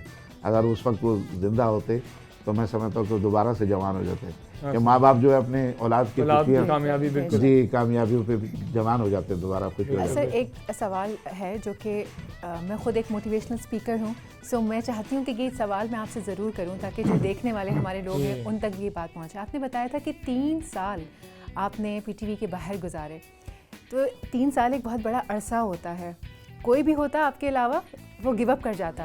वो जो पीछे से एक मोटिवेशन थी, वो क्या मोटिवेशन थी, किस तरह से आपने मोटिवेटेड रखा कि नहीं मुझे करना है और मैं करके ही दम लूँगा। और जैसे कि आपने कहा कि, और मतलब इट्स अंडरस्टूड कि नियत के हवाले से अल्लाह ताला नवाजता है, तो वो पीछे से क्या मोटिवेशन थी जिसने आपको इतना स्ट्रांगली वहाँ पे रखा कि नहीं ये करके ही दम लूँगा मैं?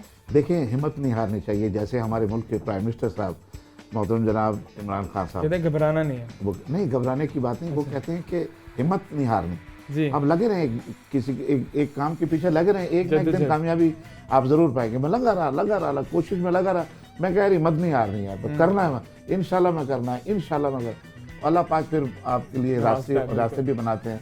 तो हिम्मत जो है ना आपकी, वो नहीं टूटनी चाहिए। बाकी ये छोटी मोटी चीज़ें तो आती रहती हैं।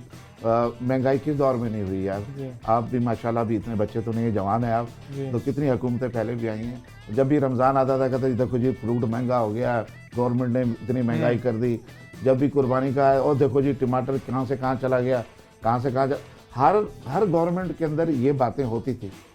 यहाँ तक कि मैंने अभी पिछले दिनों एक कॉलम पढ़ रहा था मैं, तो फैज़ अहमद फैज़ साहब की मिसेज जो है वो उनको कह रही कि अब जो है लाहौर में रहना बड़ा मुश्किल हो गया है, क्योंकि पहले जो है वो 12 रुपये मन आटा मिलता था, इस महीने 16 रुपये मन हो गया है। तो उस वक्त भी महंगाई थी जी। तो आज कोई अब सारा हम इमरान साहब पे तो नहीं डाल सकते ना। नहीं आपके सामने पढ़े लिखे लोग हैं सारे, उनको पता है कोविड आया, कोविड के अंदर पूरी दुनिया के अंदर, मैं कोविड में जिस दिन मैं वहाँ से आया हूँ अमेरिका से, उसके दूसरे दिन सारी फ्लाइटें बंद हो गई। मैं 18 या 19 मार्च को मैं पाकिस्तान पहुँचा हूँ, मैं और मेरी मिसेज, मेरा बेटा वहाँ फंस गया, फ्लाइटें बंद हो गई। वो ईद वाले दिन आया फ्लाइट लेके, फिर मतलब इतना बीच में गैप गया है। तो उसकी वजह से सबसे ज़्यादा जो हर्ट हुआ है ना वो आर्टिस्ट हुआ है। सबसे ज़्यादा जो प्रॉब्लम में आया है वो आर्टिस्ट, क्योंकि हमारा काम ऐसा है उसमें रश चाहिए। हम कहीं कॉन्सर्ट करेंगे तो किसी मार्क्यू में करेंगे, मैं हॉल में करेंगे या किसी भी जगह जहाँ हम करेंगे वहाँ रश होगा, तो रश हम इकट्ठा नहीं कर सकते। तो सबसे ज़्यादा जो प्रॉब्लम में आया आर्टिस्ट आया। लेकिन बस मैं ये कहूँगा कि गवर्नमेंट ने जो है ना फनकारों के लिए किया कुछ नहीं, जबकि उनको चाहिए था कि फनकार भी इसी मुल्क का एक हिस्सा है, सरमाया है। जी, सरमाया है, और वो पूरी दुनिया में जाके अपने पाकिस्तान का नाम रोशन करते हैं। तो फनकारों को कभी भी आप ऐसे ना देखें कि ये कुछ नहीं है। एक उनको इंडस्ट्री का दर्जा दें, पाकिस्तानी फिल्म इंडस्ट्री को एक इंडस्ट्री का दर्जा दें। और ये फनकार जो हैं ये ऐसे नहीं हैं, ये आपके सारा दिन जो थके हुए चेहरे लेकर आते हैं आप घर में, उनको मिजाज जब करते हैं तो आपके चेहरों पे खुशियाँ बिखेरते हैं। अच्छा गाना आप जब सुनते हैं तो आपको रिलैक्स फील होता है। एब्सोल्युटली। तो इसलिए फनकारों का भी ख्याल रखना चाहिए। इक्वल कंट्रीब्यूशन है सोसाइटी में, जिस तरह आपने कहा सर, और घर में जाते हैं पाकिस्तान के रिप्रेजेंट करते हैं। यहाँ पे एक बड़ा इंपॉर्टेंट सवाल करना चाहता हूँ मैं हर फनकार अदाकार से, आप बिल्कुल सवाल कीजिएगा। मैं सिर्फ एक बात कहना चाहता हूँ आपके इस प्रोग्राम के तवज्जुह से कि जिस तरह से कोई गवर्नमेंट के इदारे का बंदा रिटायर होता है 60 साल के बाद, तो उसको पेंशन मिलती है। तो जब कोई आर्टिस्ट जो है वो 60 साल जब अपनी ज़िंदगी के देता है तो कम से कम उसको भी एक पेंशन जो है, या रॉयल्टी जरूर मिलनी चाहिए। अगर उसका कंटेंट यूज होता है कहीं पे या गाना, तो रॉयल्टी जरूर मिलनी चाहिए। तो मैं जो सुनने वाले लोग हैं, और चौधरी साहब, फहद चौधरी साहब, जो भी सुन रहे हैं मेरी इस आवाज़ को, बात को, तो कंसीडर ज़रूर कीजिएगा। क्योंकि मैं तो आज हूँ, न जाने किस गली में ज़िंदगी की शाम हो जाए। तो जो फनकार पीछे हमारे जो नए आर्टिस्ट आ रहे हैं, कम से कम उनका तो भला हो। तो मैं चाहता हूँ मरने से पहले कोई ऐसे काम करके जाऊँ, फनकार कम से कम गाने की हैसियत से नहीं तो एक अच्छे इंसान की हैसियत से तो मेरी कदर करें, मेरी इज्जत करें। बहुत खूब सर, बहुत खूब, बहुत अच्छा लगा आपने कहा, और ये आजकल बहुत ज़रूरी भी है, बहुत अहम बात आपने उठाई। मैं सर ये पूछना चाह रहा था आपसे कि आपने बताया कि आपके कौन से ऐसे फनकार थे, म्यूजिशियन थे जो आपकी इंस्पिरेशन रहे। आपने मैडम नूर जहाँ का नाम भी लिया। आपको अपना कौन सा कोई ऐसा गाना है जो आपको बहुत पसंद है, जिसको आपको खुद गा के, हर गाना ही बड़ा करीब होता है दिल के, मगर वो होता है ना कि यार ये जो मेरी एक कामयाबी या मेरा ये जो गाना है इस पर मुझे बड़ा फ़ख्र है, वो कौन था और उसकी वजह अगर बता सकते? वो गाना कभी ऐसा होता है कि हम लोग सोचते हैं कि ये गाना मेरा हिट हो जाएगा, हाँ, और सब कह रहे हैं हाँ जी हाँ ये गाना हिट हो जाएगा, इसमें पोटेंशियल है। हाँ, लेकिन जब गाना आता है तो पब्लिक का नहीं पता होता, पब्लिक के जहन का कि पब्लिक क्या चाह रही है। वो गाना सुपर हिट तो नहीं हुआ, हिट हुआ, सुपर हिट नहीं हुआ, सुपर हिट ये गाना हो गया। एक ही फिल्म में 2 गाने थे, हो सके तो मेरा एक काम करो, और एक मोहतरमा रुखसाना नूर साहिबा ने लिखा था गाना जी, दीवाना दीवानी। वो मैं आपको थोड़ी सी अस्थाई सुनाता हूँ, बड़ी खूबसूरत अरशद ने बनाई थी। दीवाना दीवानगी से शायर तो है शायरी से, ओ मेरी जाना मैं पहचाना तेरी आशिकी से, ओ तेरी आशिकी से, ओ। ये गाना मुझे ज़ाती तौर पर बहुत पसंद था, लेकिन वो गाना वो हिट हो गया। तो इसलिए ज़ाहिर है वो मेरे 2 बेटे हैं, एक देखा जो चेहरा तेरा, और एक हो सके तो मेरा एक काम करो। ये तो सुना है, ये दोनों मेरे बेटे, ये दोनों मुझे कमा के दे रहे तो ये भी गुनगुनाए। दोनों बेटे दोनों बेटे। हो दिल तो पहली नजर में तुम्हारा हुआ, दिल तो पहली नजर में तुम्हारा हुआ तुम हो जीते हुए, तुम हो जीते हुए और मैं हारा हुआ, मेरे जज्बात का एहतराम करो, शाम का एक पहर मेरे नाम करो, हो सके तो मेरा एक काम करो, शाम का एक पहर मेरे नाम करो, हो सके तो मेरा एक काम करो। क्या बात है जी, क्या बात है, बहुत खूब, बहुत खूबसूरत। विदाउट म्यूजिक भी इतना मेलोडियस था कि हम आपको चाह रहे थे कि शायरी सुनते जाएं। इतनी खूबसूरत। इसका म्यूजिक भी अरशद साहब ने बनाया था, अरशद ने, और रियाज रहमान सागर साहब ने इसको लिखा था, इस गाने को भी। देखा जो चेहरा तेरा भी उन्होंने लिखा था। वो जब बात कर रहे थे ना असातिज़ा से क्या सीखा, तो मैडम नूरजहां साहिबा से मैंने जो सीखा वो मैंने मार्किंग सीखी। मार्किंग? हाँ, गाने के अंदर एक मार्किंग होती है। अच्छा, ठीक है। कि वो उसको मार्क जो करते हैं तो उसके फिर एक्सप्रेशंस होते हैं, ठीक है। वो एक्सप्रेशन लिखे जाते हैं। जैसे गाने के अंदर एक मुर्की होती है, एक नींद होती है जी, एक मुकाव होता है उस गाने में, तो ये सबके निशानात होते हैं। ठीक है। वो मुझे मैडम ने सिखाया था अच्छा, कि आप सांस जब लेते हो तो ऐसा लो कि वहाँ एक्सप्रेशंस दो, ये ना पता लगे कि आपने सांस ली है। अच्छा, ये पता चले, क्योंकि प्लेबैक सिंगर जो है ना वो बड़े मुश्किल से बनता है, क्योंकि उसने जो एक्सप्रेशन देने हैं ना वही हीरो ने आगे देने हैं। आगे दे वो पूरी बॉडी मूवमेंट। जी, तो ये मैंने मैडम से सीखा था। और मेहदी हसन खान साहब मेरे बहुत अच्छे दोस्तों में से थे। अच्छा। और मेरे ज़ाहिर मेरे बड़े थे, मेरे बुज़ुर्गों की तरह थे। और नुसरत फ़तेह अली खान साहब, उनसे बड़ा सीखा है। वो भी मेरे बहुत अच्छे दोस्तों में से थे। अमूमन हम लोग बैठ के लतीफ़े भी सुनाते थे। वो उनका जब हंसने का मूड होता था तो वो कहते थे कि अरशद मियाँ वो लतीफ़ा सुनाऊँ, को गाल सुनाऊँ। तो फिर ऐसे बैठे बैठे, अब अच्छा फनकार जो होगा ना उसको ये 2-3 चीज़ें जो है ना आप उनके पास लाजमो मजलूम होगी। एक अच्छा गाना वो जब गाता है तो फिर अच्छा खाना भी खाता है और फिर अच्छी गुफ्तगू भी करता है, अच्छी महफिल भी रखता है। तो मेरा हिसाब किताब क्या होता है, जब मैं कॉन्सर्ट करता हूँ तो 3-4 गानों के बाद कोई अच्छी एक बात कर दी, फिर 3-4 गानों के बाद एक अच्छी बात करती। तो लोग जो है ऑडियंस ऐसे आपके हाथ में रहती है। और सिंगर वही कामयाब होता है कि जिसकी ऑडियंस उसके हाथ में। अगर उसकी ऑडियंस उसके हाथ में नहीं तो 2 गानों के बाद आवाज़ें आ जाएंगी, अबे चल बे। मुझे लगता है सर कि बड़ी क्लासेस होती हैं यहाँ पर कि एक्टर कैसे बना जाए, सिंगर कैसे बना जाए, मगर जब आप एक सुपरस्टार बन जाते हैं, एक स्टार का दर्जा आपको मिलता है, उसको मेंटेन कैसे किया जाए और उस वक्त अपना मिजाज कैसे रखना चाहिए, वो मुझे लगता है सर से सीखना चाहिए। और हमारे इस दौर के जितने भी आर्टिस्ट थे, फनकार थे, उनको ये बाखूबी पता था कि आपने जब स्टारडम लेना है उसको कैसे कैरी करना है। आज के ज़माने में अनफॉर्चुनेटली हम उस चीज़ को बैलेंस नहीं कर पाते, हम लोग और तेरी चीज़ों की तरफ चले जाते हैं। जैसे मैंने कहा कि अच्छी बात करना बीच में बहुत ज़रूरी है। और अभी यहाँ पर मैं एक थोड़ी सी तल्ख बात करूँगा, अच्छी बात तो नहीं है, क्योंकि जिस तरह की गुफ्तगू चल रही है, जिस तरह की हंसी मजाक चल रहा है, इसमें ब्रेक लेना अच्छा नहीं है, मगर ब्रेक लेना हमारी ज़रूरत है। तो हम एक ब्रेक लेंगे। नहीं, लेकिन ब्रेक लेना सुर में लेना है। मैंने सुर में? हाँ जी, आपने सुर में। सर ये बहुत मुश्किल काम है मेरे लिए। खैर आप मुझे थोड़ा गाइड ऐसे कहते हैं ना। हाँ। मिलते हैं ब्रेक के बाद, मिलते हैं ब्रेक के बाद। तेरी ख्याल हो।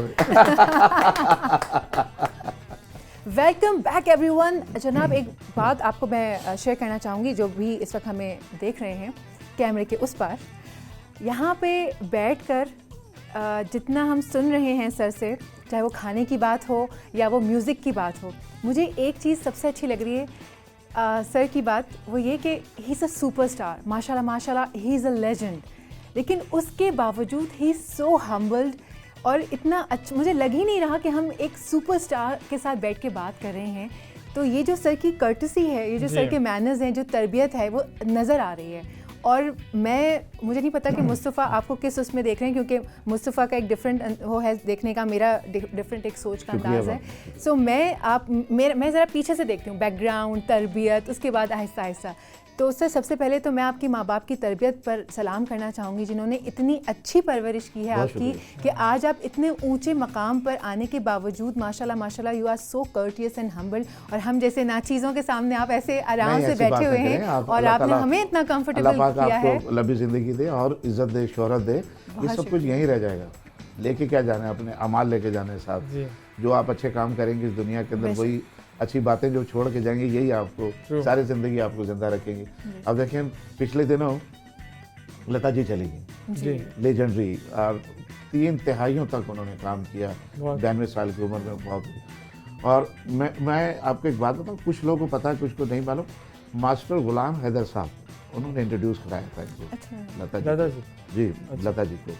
आज भी आप जाए ना इंडिया के आर के स्टूडियो में, राज कपूर स्टूडियो में, तो मास्टर साहब की तस्वीरें वहाँ लगी हुई हैं। मास्टर बहुत बड़े म्यूजिक डायरेक्टर थे हमारे मुल्क के, और उनके जाने से आप ये ना समझे कि वो ख़त्म हो गई, वो आज भी जिंदा है।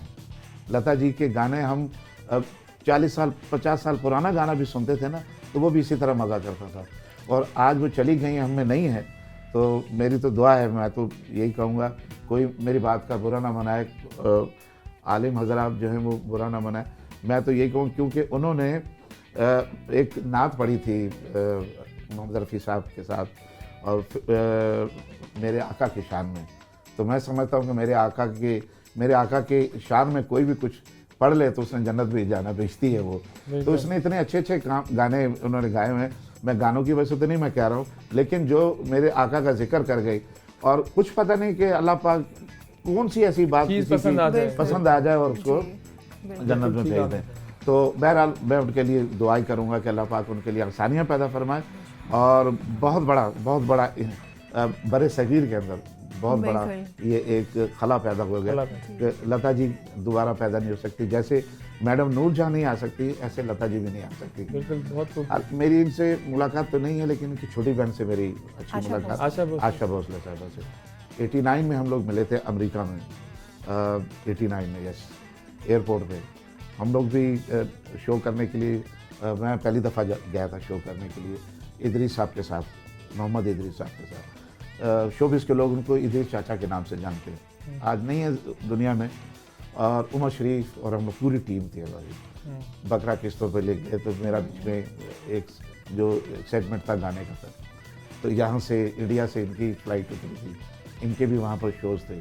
तो वहाँ एयरपोर्ट पे हमारी मुलाकात बड़े अच्छे तरीके से वो मिली, और उमर भाई को बड़ा उन्होंने अप्रिशिएट किया। मैं तो खैर नया था उस वक्त, मैं सिर्फ सिंधी में गा रहा था, या मैं किशोर दा गाता था स्टेज पे, और किशोर कुमार साहब के गाने जो है मुझे, क्योंकि मेरा अपना कोई गाना था ही नहीं, तो जाहिर है किसी ना किसी को तो जहन में रखता है ना, कोई भी आर्टिस्ट आता है, खा वो ड्रामा आर्टिस्ट हो या सिंगर हो, किसी ना किसी को जहन में रख के आता है। तो मैंने किशोर दा को रखा हुआ था, उनकी फीलिंग को गाने की कोशिश कर रहा था। मैं उनके गाने की नकल नहीं करता था, कि जैसे एक नकल एक अलग चीज़ है, उनकी फीलिंग को गाने का एसेंस जो होता है उस गाने का, जी, उनकी अंदर की जो फीलिंग है गाने की, उसको गाने की कोशिश करता हूँ, और आज भी कोशिश में लगा हुआ हूँ। और आज भी जहाँ से मुझे कुछ ना कुछ मिलता है सीखने के लिए, मैं सीखता हूँ। आप कभी नहीं कह सकते कि मैं तो बहुत कुछ सीख गया हूँ और मैंने ये सीख लिया, मैंने कुछ नहीं सीखा आपने। ये हमारा काम जो है वो ऐसा है कि जब भी उठे बैठे आप कहीं से भी, मैं अपने सीनियर्स के साथ बैठता हूँ, मैं खामोशी से बैठ के उनकी बातें सुनता हूँ, और वहाँ से भी कोई ना कोई चीज़ मिल जाती है। तो ये सीखने का प्रोसेस जो है ये एंड तक चलता रहता है, और सीखना चाहिए। जो हमारे नए फनकार सिंगर जो आए हुए हैं, उनसे यही मेरी रिक्वेस्ट है कि जब आएँ तो कम से कम सरगम का उनको पता होना चाहिए, उनको अपने स्केल का पता होना चाहिए कि मैंने किस स्केल से गाना, मेरा गला किस स्केल पे अच्छा चलता है, तो उसको उस स्केल पे गाना चाहिए। हमने काफ़ी रियाजत की है अल्हम्दुलिल्लाह। अगर मैं बीमार भी हो जाऊँ, बुखार भी चढ़ जाए ना मुझे, या कुछ हो जाए, तो मैं जब गाऊंगा तो सुर पूरे निकलेंगे। क्यों कि जिन सुरों पे रियाजत की हुई है, तो वो तो बीमार नहीं है ना, वो प्रॉपर मैं आप उधर ही बुखार में भी मैं गा जाता हूँ। अच्छा, कोई रिकॉर्डिंग होती है, मुझे बुखार चढ़ा, तो कह रहे यार आपको बुखार है, मैंने कहा कोई बात नहीं, और अच्छा अंदर से भी गर्म हूँ, ऊपर से भी गर्म हूँ, पसीना आता है ना जब आपको, फिर आपकी आवाज़ निकलती है, तो मैं तो गा जाता हूँ। लेकिन आजकल के जो बच्चे वो नहीं गा सकेंगे, जब तक वो सीखेंगे नहीं। तो एक आध गाना हिट हो गया तो उससे क्या होता है, कुछ नहीं होता। ये समझते हैं कि एक आध गाना हिट हो गया बस खत्म, बन गया सब बस। कुछ सीख लिया। हाँ ये प्रोसेस जो है ना, ये आप ये ना समझे कि एक गाने के बाद सब कुछ सीख लिया, चलता रहता है, चलता रहता है, सीखना चाहिए बिल्कुल। और एंड तक सीखना चाहिए। मैं आज भी सीखता हूँ।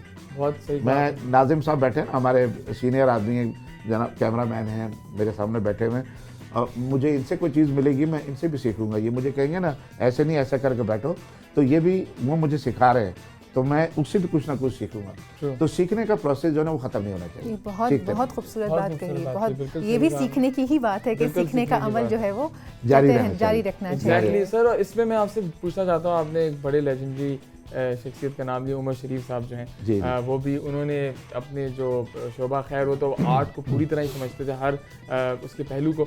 उनके साथ एक्सपीरियंस कैसा रहा, क्योंकि मैं खुद बड़ा फ़ैन रहा उनका। बहुत तो अच्छा अगर- मेरा, उनका बहुत फैन अच्छा। कौन नहीं था, पूरी कौन नहीं दुनिया था? उनकी फैन थी। मगर उमर मैं शरीफ ज़रा साहब बड़ा भी एक खुसूसी legend फ़ैन था उनका, मुझे बड़े बहुत ही मज़ा आता था जब हम सफ़र करते थे, तो सफ़र का पता नहीं चलता था कि ये 22 हंसी घंटे की मजाक फ्लाइट, मतलब सारा। जी 22 घंटे की 25 घंटे की फ्लाइट जो है ये कैसे ख़त्म हो गई। उमर भाई मुझे अपने साथ बैठा लेते थे, अच्छा, इधर आ जाओ, तो जिसका भी बोर्डिंग कार्ड हो, फिर बैठ जाना है, फिर गुफ्तगू शुरू करनी है, फिर उन्होंने बजाना है, वो टेबल को खोल के ना बजाना और सुनाते थे। फिर उनको गाने का बहुत बहुत शौक, शौक, हाँ। बेहद शौक था और समझ भी बड़ी थी म्यूजिक की उन्हें। और हाँ जाहिर है वो डायरेक्टर रहे हैं और राइटर रहे हैं, एक्टर तो वो थे ही, तो उनको गाने का बहुत और नाते पढ़ने का बड़ा शौक था। अच्छा, हाँ, तो हम गाने गाते हुए जा रहे हैं, अच्छी अच्छी बातें करते हुए जा रहे हैं, सफ़र का पता ही नहीं चलता था। जी और इसी तरह मोइन भाई थे। हाँ, मोइन अख्तर। मैं तो अपने आप को बड़ा खुशनसीब समझता हूँ कि मैं उस मुल्क में पैदा हुआ जिस मुल्क में उमर शरीफ और मोइन अख्तर पैदा हुए। क्या बात है, बिल्कुल ठीक है। ये किसी दूसरे मुल्क में पैदा हुए होते तो जाहिर है वो अगर इंडिया में बहुत बड़े बड़े फनकार। मैं जब पहली फिल्म कर रहा था ना, मैं आपको बड़ी मज़े की बात बता रहा हूँ, जी, तो मेरे पे मुसल्लत कर दिया कि नहीं जी 1 हफ्ते बाद शूटिंग है, अच्छा, पहली शूटिंग है। तो ज़्यादातर उसकी शूटिंग आउटडोर थी। अब आउटडोर में काम करना बड़ा मुश्किल होता है, रश लग जाता है। जी। उस रश के अंदर आपने लंबे लंबे डायलॉग बोलने हैं, तो वो ज़रा मुश्किल काम होता है।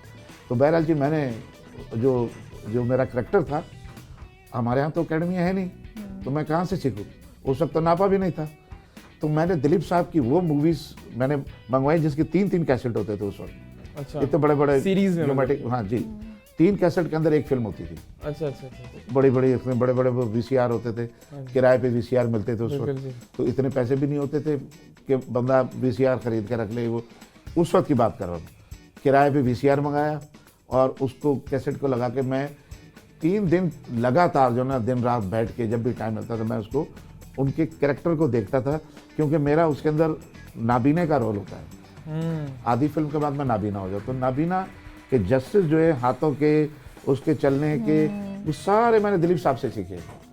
उनको मैंने घोल के पी लिया। और जो आप कह रहे थे ना पहली फिल्म पे 2 निगार अवार्ड जो मिले, वो बेस्ट एक्टर का अवार्ड इसीलिए मिला था मुझे कि मैंने दिलीप साहब को मैंने घोल के पी लिया था। उनकी जो बैराग और 2-4 फिल्में थी जिसमें उन्होंने नाबीने का रोल किया था, तो उनके हाथों के जस्टिस और चलने का ये सारा मैंने वहाँ से सीखा। और मैं ये समझता हूँ कि आज का बच्चा जो एक्टर बनना चाहता है, वो दिलीप कुमार साहब का इंटरव्यू अगर सुन ले ना तो एक्टर बन जाएगा। हाँ, क्या बात की, क्या बात की, बहुत उनका यकीन बड़ी कीजिए, बात की, बहुत बड़ी बात। उनकी गुफ्तगू का स्टाइल, उनका बात करने का स्टाइल वो ऐसा होता है कि मैं समझता हूँ कि एक्टर जो है ना वो एक्टर बन जाएगा, नया कोई भी बच्चा उसको फॉलो कर ले। बिल्कुल आपने ठीक कहा। और ये सारे वो लोग हैं जिनसे मैं खुद बड़ा मुतासिर हूँ। दिलीप कुमार होना साहब चाहिए, हो गए, ये तो मोइन अख्तर साहब, उमर शरीफ एकेडमी है हमारे लिए। बिल्कुल जी, एकेडमी है, बिल्कुल। और हम मुझे लगता है ये लोग बहुत जल्दी चले गए, बहुत जल्दी। बहुत जल्दी। हाँ, ये जितने भी लेजेंड्स हैं, नुसरत फ़तेह साहब को देख लें आप, मैडम नूरजहां साहिबा को देख लें आप, मोइन साहब हो गए, उमर शरीफ साहब, मतलब मुझे लगता है कि बहुत जल्दी चले गए ये लोग। 96 में नुसरत फ़तेह अली खान साहब का शो हो रहा था, गोरों ने करवाया था अमेरिका में। ठीक है। तो मैं उस वक्त शिकागो में था, तो एक दिन पहले मेरा शो हुआ था वहाँ शिकागो में।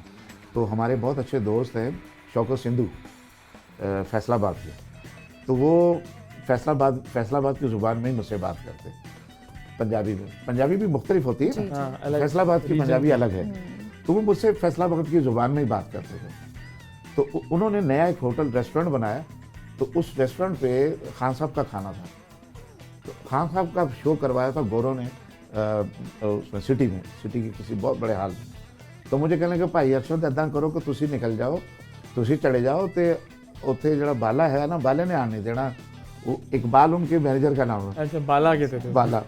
तो बाला सुन रहा होगा, मेरा बहुत अच्छा यार है, वो इस वक्त बर्मिंघम में, इकबाल भाई।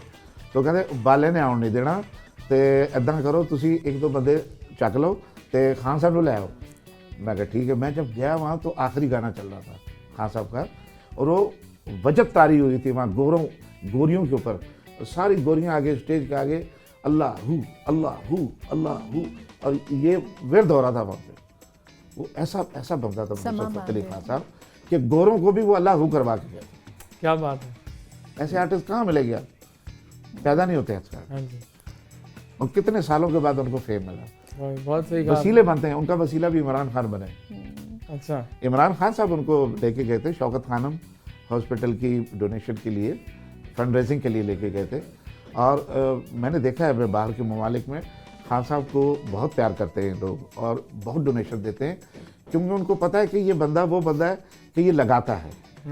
क्योंकि नेमल यूनिवर्सिटी आपके सामने है, फिर हॉस्पिटल शौकत खानम, देखें हॉस्पिटल बना लेना एक आसान काम है, उसको चलाना बड़ा मुश्किल है। और फिर वही चीज़ें प्रोवाइड करना जिसकी कमिटमेंट थी। और आज जो पुराने डोनर है ना खान साहब के, आज भी हैं, वो आज भी देते हैं और दिल खोल के देते हैं। बाहर के ममालिक में बहुत मजा देते हैं। मुझे याद है 2005 का जब जल्जला आया था, तो मैं इंग्लैंड में था तो मुझे ताहिर मेमन साहब ने कहा कि अरशद भाई आ जाएं चैनल पे। तो पहले तो ताहिर मेमन साहब इस पे थे, आपका जो जवार भाई का जो चैनल था ना प्राइम टीवी इंग्लैंड में जब आया था तो उसके वो चीफ एग्जीक्यूटिव थे। फिर बाद में फिर वो AR भाई पे चले गए, तो फिर वो AR भाई के चीफ एग्जीक्यूटिव थे। तो उन्होंने मुझे कहा कि चैनल पे आ जाओ तो डोनेशन के लिए। इतनी डोनेशन दी लोगों ने, मैं आपको बयान नहीं कर सकता। दिल खोल के ख़वातीन ने, बहनों ने, और हम सिर्फ रिक्वेस्ट कर रहे थे। और या बीच में मैंने कोई एक आध नात के चंद बोल सुना दिए इस तरह से, क्योंकि ख़वातीन और हमारी बहनें जो वो गाने सुनना चाह रही थी। तो मैं थोड़ा सा गाना सुना, फिर मुझे कहें कि अरशद भाई ज़रा रुकिएगा, एक और डोनेशन आ गई, चलो वीडियो। मुझे याद पड़ता है कि एक बंदे ने तकरीबन को 2 से 2.5 लाख पाउंड की डोनेशन की थी 4 घंटे में। अच्छा। 4 घंटे का वो होता था, तो रोज़ाना मुख्तलिफ लोग आते थे, डोनेशन इकट्ठी करते थे और वहाँ से खुद लेकर आते थे। अच्छा। ये नहीं किसी के हाथ भिजवाएं तो बीच में से फिर वो आपको पता है। मगर ये माशाल्लाह बड़ा अच्छा एक्सपीरियंस आपने शेयर किया। बड़ा अच्छा लग रहा है कि आप हमसे वो बातें बता रहे हैं। जैसे नुसरत अली खान साहब का आपने एक वाकया बताया कि ये जो विरद तारी हो गया, तो ये वो बातें हैं जो आम तौर पे लोगों को नहीं पता। और अच्छा सर ये बताइएगा कि जैसे आपने खुद शुरू में कहा कि डिफरेंट लैंग्वेजेस में आप पे कमांड रहा है पश्तो को छोड़कर, तो कोई और लैंग्वेज में अगर कोई सुना दे, पंजाबी में अगर कोई सुना सके। देखिए अभी 7 तारीख को मेरा एक वीडियो आया। अच्छा। वो पंजाबी का वीडियो आया। ठीक है। और एक मेरा 14 जो फरवरी है वैलेंटाइन डे पे। अच्छा। उस पे है सब मोहब्बत करने वालों के लिए वो, और 3 लाइन में है। 2 वीडियो तैयार हुए, एक का वीडियो करना है और नहायत ही खूबसूरत गाना है। अच्छा। अगर ये हामी भरे तो मैं इनको गाना सुनवाऊँ और उसमें एज ए मॉडल ये काम करें। देखें क्या बात है, यकीन करें आप, और बहुत ही खूबसूरत गाना। अच्छा। और अगर आप करेंगे तो मुझे खुशी होगी, आप दोनों उसके अंदर एज ए मॉडल काम करें और आप गाना सुनिएगा, आपको अच्छा लगेगा। अगर आप हमें पाए खिलाएंगे तो हम रेडी। हमारी शर्त पाए, हमारी फीस बोंग इन पाए। सर वो तो मैं वैसे ही आपको खिला दूंगा। चलें ठीक, डन हो गया सर इंशाल्लाह। तो अभी एक नेट पे गाना चल रहा है मेरा पंजाबी का जी, वो आपको मैं सुनाता हूँ, बड़ा अच्छा गाना। हो एक तू से सहारा तुम ही छड़ गए हो यारा, केड़ी गलती सी मेरी दस जादों दिलदारा, हो ऐसी है ना कीता प्यार तैथों भुलाया नहीं जाना, ना छड़ के जावें दिलदारा दिल लाया नहीं जाना, ना छड़ के जावें दिलदारा दिल लाया नहीं जाना, लाया ने जाना। बहुत ही खूब। और हमारा भी दिल नहीं चाह रहा कि हम ब्रेक पे जाएं, लेकिन जाना तो पड़ेगा। तो लेते हैं एक छोटा सा ब्रेक के बाद वापस आएंगे और यहीं से गुफ्तगू का आगाज करेंगे। ओके जी, welcome back to TV lounge. और क्या कहूँ, कैसे कहूँ, किस तरह कहूँ कि आज जो है हमें गाने के बारे में भी समझाया जा रहा है। हमने समझा भी, तो आपने देखा कि एक ब्रेक भी मैंने सोनिया थोड़ी सी कोशिश की थी। सोनिया बड़ी गुस्से से मुझे देख रही है कि कैसे तुमने ब्रेक गा के की, क्यों कोशिश की तुमने? नहीं, वो कह रही थी कि अकेले क्यों की? अकेले क्यों की? हाँ, नहीं, आपको मैं बताता चलूँ कि ये जो है, ये बड़ी छुपी हुई रुस्तम है। ये अक्सर बड़ी अच्छी आवाज़ में गाना सुना देती हैं, मगर अच्छा। ये कभी कभी सुनाती हैं वो वाली बात है ना कि मैं mood जब छोटा मोटा किचन सिंगर हूँ। लोग बाथरूम सिंगर होते हैं, मैं आप किचन kitchen सिंगर हूँ। सो बस ऐसे ही समटाइम्स कर देती हूँ, लेकिन ये तो इतना पता नहीं क्या क्या कह रहे हैं। इतना मैं नहीं लाउंज आती मैं। सिंगर हूँ, मैं लाउंज सिंगर। नहीं, वो कह लेगा ना कि ये बाथरूम सिंगर है। कह लेंगे क्यों? कह लेंगे इनके बाथरूम का दरवाजा नहीं है। एक जमाने में अक्सर ये मेरे ख्याल से यहीं से निकला कि जिस जमाने में दरवाजे नहीं होते होंगे, हाँ, तो ज़ाहिर उधर गाएगा तो बाहर वाले को पता चलेगा कि अंदर को है। अंदर और कोई अगर है। बेसुरा गा रहा है तो फिर तो वो बिल्कुल भी नहीं जाए। ओके भाई, दूर ही रहो। अच्छा सर, आपने अभी जो हमें एक पंजाबी गाना सुनाया, बहुत ही खूबसूरत। इसमें मैंने नोट किया था, बीच में मैं ऑब्जर्व कर रहा था कि आपने हिचकी भी ली और उसकी आवाज़ भी निकाली। वो यूडल, अच्छा, यूडल, ठीक है, यूडलिंग होती है वो। सही है। तो वो कहना, वो देना पड़ता है जब आप अंदर से कोई इमोशनल गाना है कोई सैड रोमांटिक करते हैं ना, जी। तो उसके अंदर देना पड़ता है। मेरे ख्याल से उसका सही अल्फाज होगा वो सिस्किया होगा या यूडल, यूडल। अच्छा, ठीक है। यूडलिंग करते हैं ना, उसमें यूडल में से, यूडलिंग में से निकला है यूडल। तो ये बड़ी कम देखी जाती है ये चीज़ कि इतना इस तरह का एक्सप्रेशन भी लिया जा रहा है। और ये आपने जो बात की थी ना कि एज अ प्लेबैक, ये जी। हीरो के लिए जो एक सपोर्ट मिलती है, उसमें मेरे ख्याल से इस चीज़ का बड़ा अहम रोल होता होगा कि ये हर एक्सप्रेशन पे गौर देना। मैंने एक अभी सराइकी गाना गाया, जी। वो अभी मेरा ख्याल है आने वाला है, उसका वीडियो तैयार हो गया। तो वो ढोला है, अच्छा, सराइकी समझते हैं थोड़ी बहुत आप? जी, थोड़ी बहुत। वो है, हो सच्ची सच्ची दस किथों सिखियां ने ढोला, गल्लां ऐ मिठियां मिठियां वे ढोला, हो मैं नहीं आधा सारा शहर वे, मैं नहीं आधा सारा शहर वे, सोना है सोना तेरा यार वे, प्यारा है प्यारा तेरा यार वे, फेसबुक ते फोटो तेरे लखां लाइक करें दे, वाह, प्यारे प्यारे जुमले लिखें दे, कई वल शेर मरें दे, अखां जे सोहणियां डिठियां वे ढोला, गल्लां ऐ मिठियां मिठियां वे ढोला,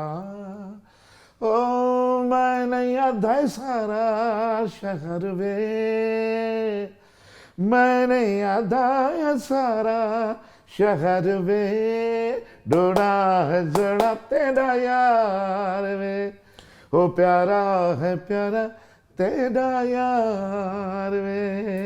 क्या बात है सर। आप, मैं कहता हूँ कि कंटेम्प्रेरी जो म्यूज़िक है उसको भी बिल्कुल टक्कर दे दी। और बड़ी मज़ेदार बात तो ये है कि आपने हमें एक दौर के गाने सुनाए और आज की जो जनरेशन के गाने चल रहे हैं, फेसबुक को भी आपने बीच में डाला, तो बड़ा आजकल के ज़माने के हिसाब से कर दिया। और ढोला कितना खूबसूरत, ये ज़ुबान भी मुझे जो मैं बड़ा डीपली ऑब्जर्व कर रही हूँ सर को जब से, कि जब वो गाना गाते हैं वो कितनी पिचेस अपनी ऊपर नीचे करते हैं, कितना लय के ऊपर काम है उनका, कितनी ग्रिप है माशाल्लाह से आपकी हर चीज़ करना के पड़ता है ऊपर। ये सब अल्लाह ताला की जी, मेहरबानी। मतलब हमारे सामने और भी बहुत सारे सिंगर्स आए हैं। एक लेजेंड इसीलिए बनता है। मेरी इंसान। कोशिश होती है कि मैं महीने 2 महीने बाद FM रेडियो पे या टीवी पे कहीं लाइव बैठूं, उससे मुझे अंदाज़ा होता है कि मेरी लाइकिंग कितनी है। जब तक मेरी लाइकिंग के अंदर इसी तरह से मतलब लोग मुझे लाइक करते रहेंगे तो मैं गाता रहूँगा। जब मैं देखूँगा कि मेरी लाइकिंग कम हो गई है तो मैं खुद ही एक साइड पे हो जाऊँगा। मैंने ज़िंदगी में पहली मरतबा लाइव इंटरव्यू जो है सनराइज रेडियो लंदन में दिया। अच्छा, पहली दफ़ा, और मेरे साथ रेशमा जी थी। आज हमारे जो सिंगर दोस्त हैं ना, कहते हैं जी हम वेम्बले एरिना में शो करके आए। मैं 97 में करके आया था और उसके अंदर जो सर करके निकल चुके हैं, हो चुका है, हो चुका है। been there, done that। जी, मैं और रेशमा जी 2 आर्टिस्ट थे और शो से एक दिन पहले हमारा इंटरव्यू था। अब रेशमा जी बहुत बड़ी फनकारा, बहुत ही सादा औरत और ऐसी आवाज़ जो है किसी किसी को अल्लाह पाक नसीब करता है। बिल्कुल। तो उनको पता नहीं था। दो बंदे हमारा इंटरव्यू कर रहे, एक अनीसा नासिर और एक पंडित रवि शर्मा। अभी भी नाम आपको याद है? जी नाम याद है मुझे। और ये सनराइज रेडियो के हिट प्रेजेंटर थे। ये दोनों इंटरव्यू कर रहे हैं। तो अब मुझे नहीं पता था कि मेरा गाना हो सके तो मेरा काम करो, इतना हिट हुआ। मैं तो नॉर्मल समझ रहा था और ऐसे ही नॉर्मल फीस के अंदर चला गया। मुझे अगर पता होता कि मतलब बूम पीरियड है तो फिर मैं अपने हिसाब से पेमेंट देता। लेकिन जो अल्लाह पाक ने जितना लिखा होता है ना, उससे 1 रुपया ना आपको ज़्यादा मिलेगा ना आपको कम मिलेगा। तो अल्लाह पे तवक्कुल रखना चाहिए हर बंदे को, जो भी सुनना दे। तो अब मुझे कहने लगी, अनीसा कहने लगी, अक्षर जी देखिए ये जितनी लाइनें हैं ना, अभी हम 15 मिनट के बाद लाइव कॉल्स लेंगे। तो आप देखिएगा ये जितनी लाइनें हैं ना, इनमें इसमें 90% जो है कॉल्स आपकी होंगी और वो भी उसमें 70% ख़वातीन की होंगी। अब मैं उधर ऐसे मैं दुआएं कर रहा, मैं कि या अल्लाह इज़्ज़त रखी मेरा माल का। 90% तो बहुत ज़्यादा कहते हैं, कम से कम 20% कोई कला आ जाए तो मेरी इज्जतें रह जाए। और मैं दुआएं कर रहा तो 15 मिनट के बाद उन्होंने काले खोली। तो उसके अंदर इंडियन और बांग्लादेशी, पाकिस्तानी जितने लोग थे ना, ख़वातीन, वो एक ही गाने की फरमाइश कर रही थी ज़्यादातर। हो सके तो मेरा काम करो फिर देखा जो तेरा, हो सके तो मेरा काम करो फिर देखा जो तेरा। ऐसे बातों बातों में उनसे पूछा उन्होंने रेशमा जी से, रेशमा जी आपकी बर्थडे कब होती है? अच्छा, जो उनकी बात समझ में नहीं आती थी तो मेरे पाँव पे पाँव मारते थे। अरशद भाई क्या बोल रहे हो, ये क्या बोल रहे हो? मैं क्या बोल रहे हो कि सालगिरह कढ़ा मनाते हो, कढ़ा सालगिरह मना? कहते मन ने क्या पता, हमको पढ़े लिखे थोड़ी है, मैंने क्या पता कढ़ा मनाते हैं। मैं क्या, फिर वो कहने लगी, कहने अच्छा वो जो बाहर आपका बेटा बैठा हुआ उसकी सालगिरह कुछ पता है, सन याद है कब मनाते हैं? कहती याद कोई नहीं, बस इतना याद है जब ये पैदा हुआ था खरबूजों का मौसम था। तो कहने लगे फिर आप सालगिरह कैसे मनाते? कहते हैं भाई क्या बताए भाई शर्मा, जब खरबूजे आते हैं तो हम केक भी काट लेते हैं बच्चे का।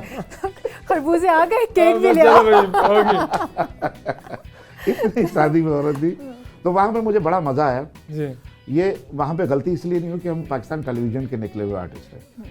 वहाँ पे हमको सब कुछ सिखाया गया कि माइक की पोजीशन क्या होती है, माइक पे जो लफ्ज़ होते हैं ना, फे, फू, फिर, ये किस पोजीशन पे कहने चाहिए। तो आपको जो ऊपर की जगह कहनी है तो आपको एक स्टेप पीछे जाना पड़ता। ये फुटवर्क जो है ना माइक का, ये सारा हमें पाकिस्तान टेलीविज़न से सिखाया। इसलिए मैं समझता हूँ कि मैं दुनिया में कहीं भी जाता हूँ, कोई इंटरव्यू देता हूँ तो मुझे कोई वो अजीब सा नहीं लगता, क्योंकि मुझे पता है ना मैंने किसी के बारे में कोई गलत बात करनी, ये हमारी पॉलिसी नहीं है पाकिस्तान टेलीविज़न की। ना हम किसी के बारे में कोई ये बात कर सकते हैं किसी इदारे के बारे में, ना हम किसी ऐसी चीज़ का नाम ले सकते हैं कि जैसे करंट अफेयर वाले कहे बाबा भाई मुस्तफ़ा किसको बुला लिया यार, वो देख कितना बड़ा प्रोडक्ट यार हमारा नाम ले गया वो। तो ये चीज़ें फिर लाइव के अंदर नहीं चल सकती। अभी मैं कहूँगा तो कट जाएंगी, अगर किसी चैनल का नाम लूँगा तो बाद में कट जाएगा जिसका नहीं चलाना। लेकिन मुझे पता है रिकॉर्डिंग में तो मैं कर सकता हूँ, लाइव में नहीं मैं बोलूँगा।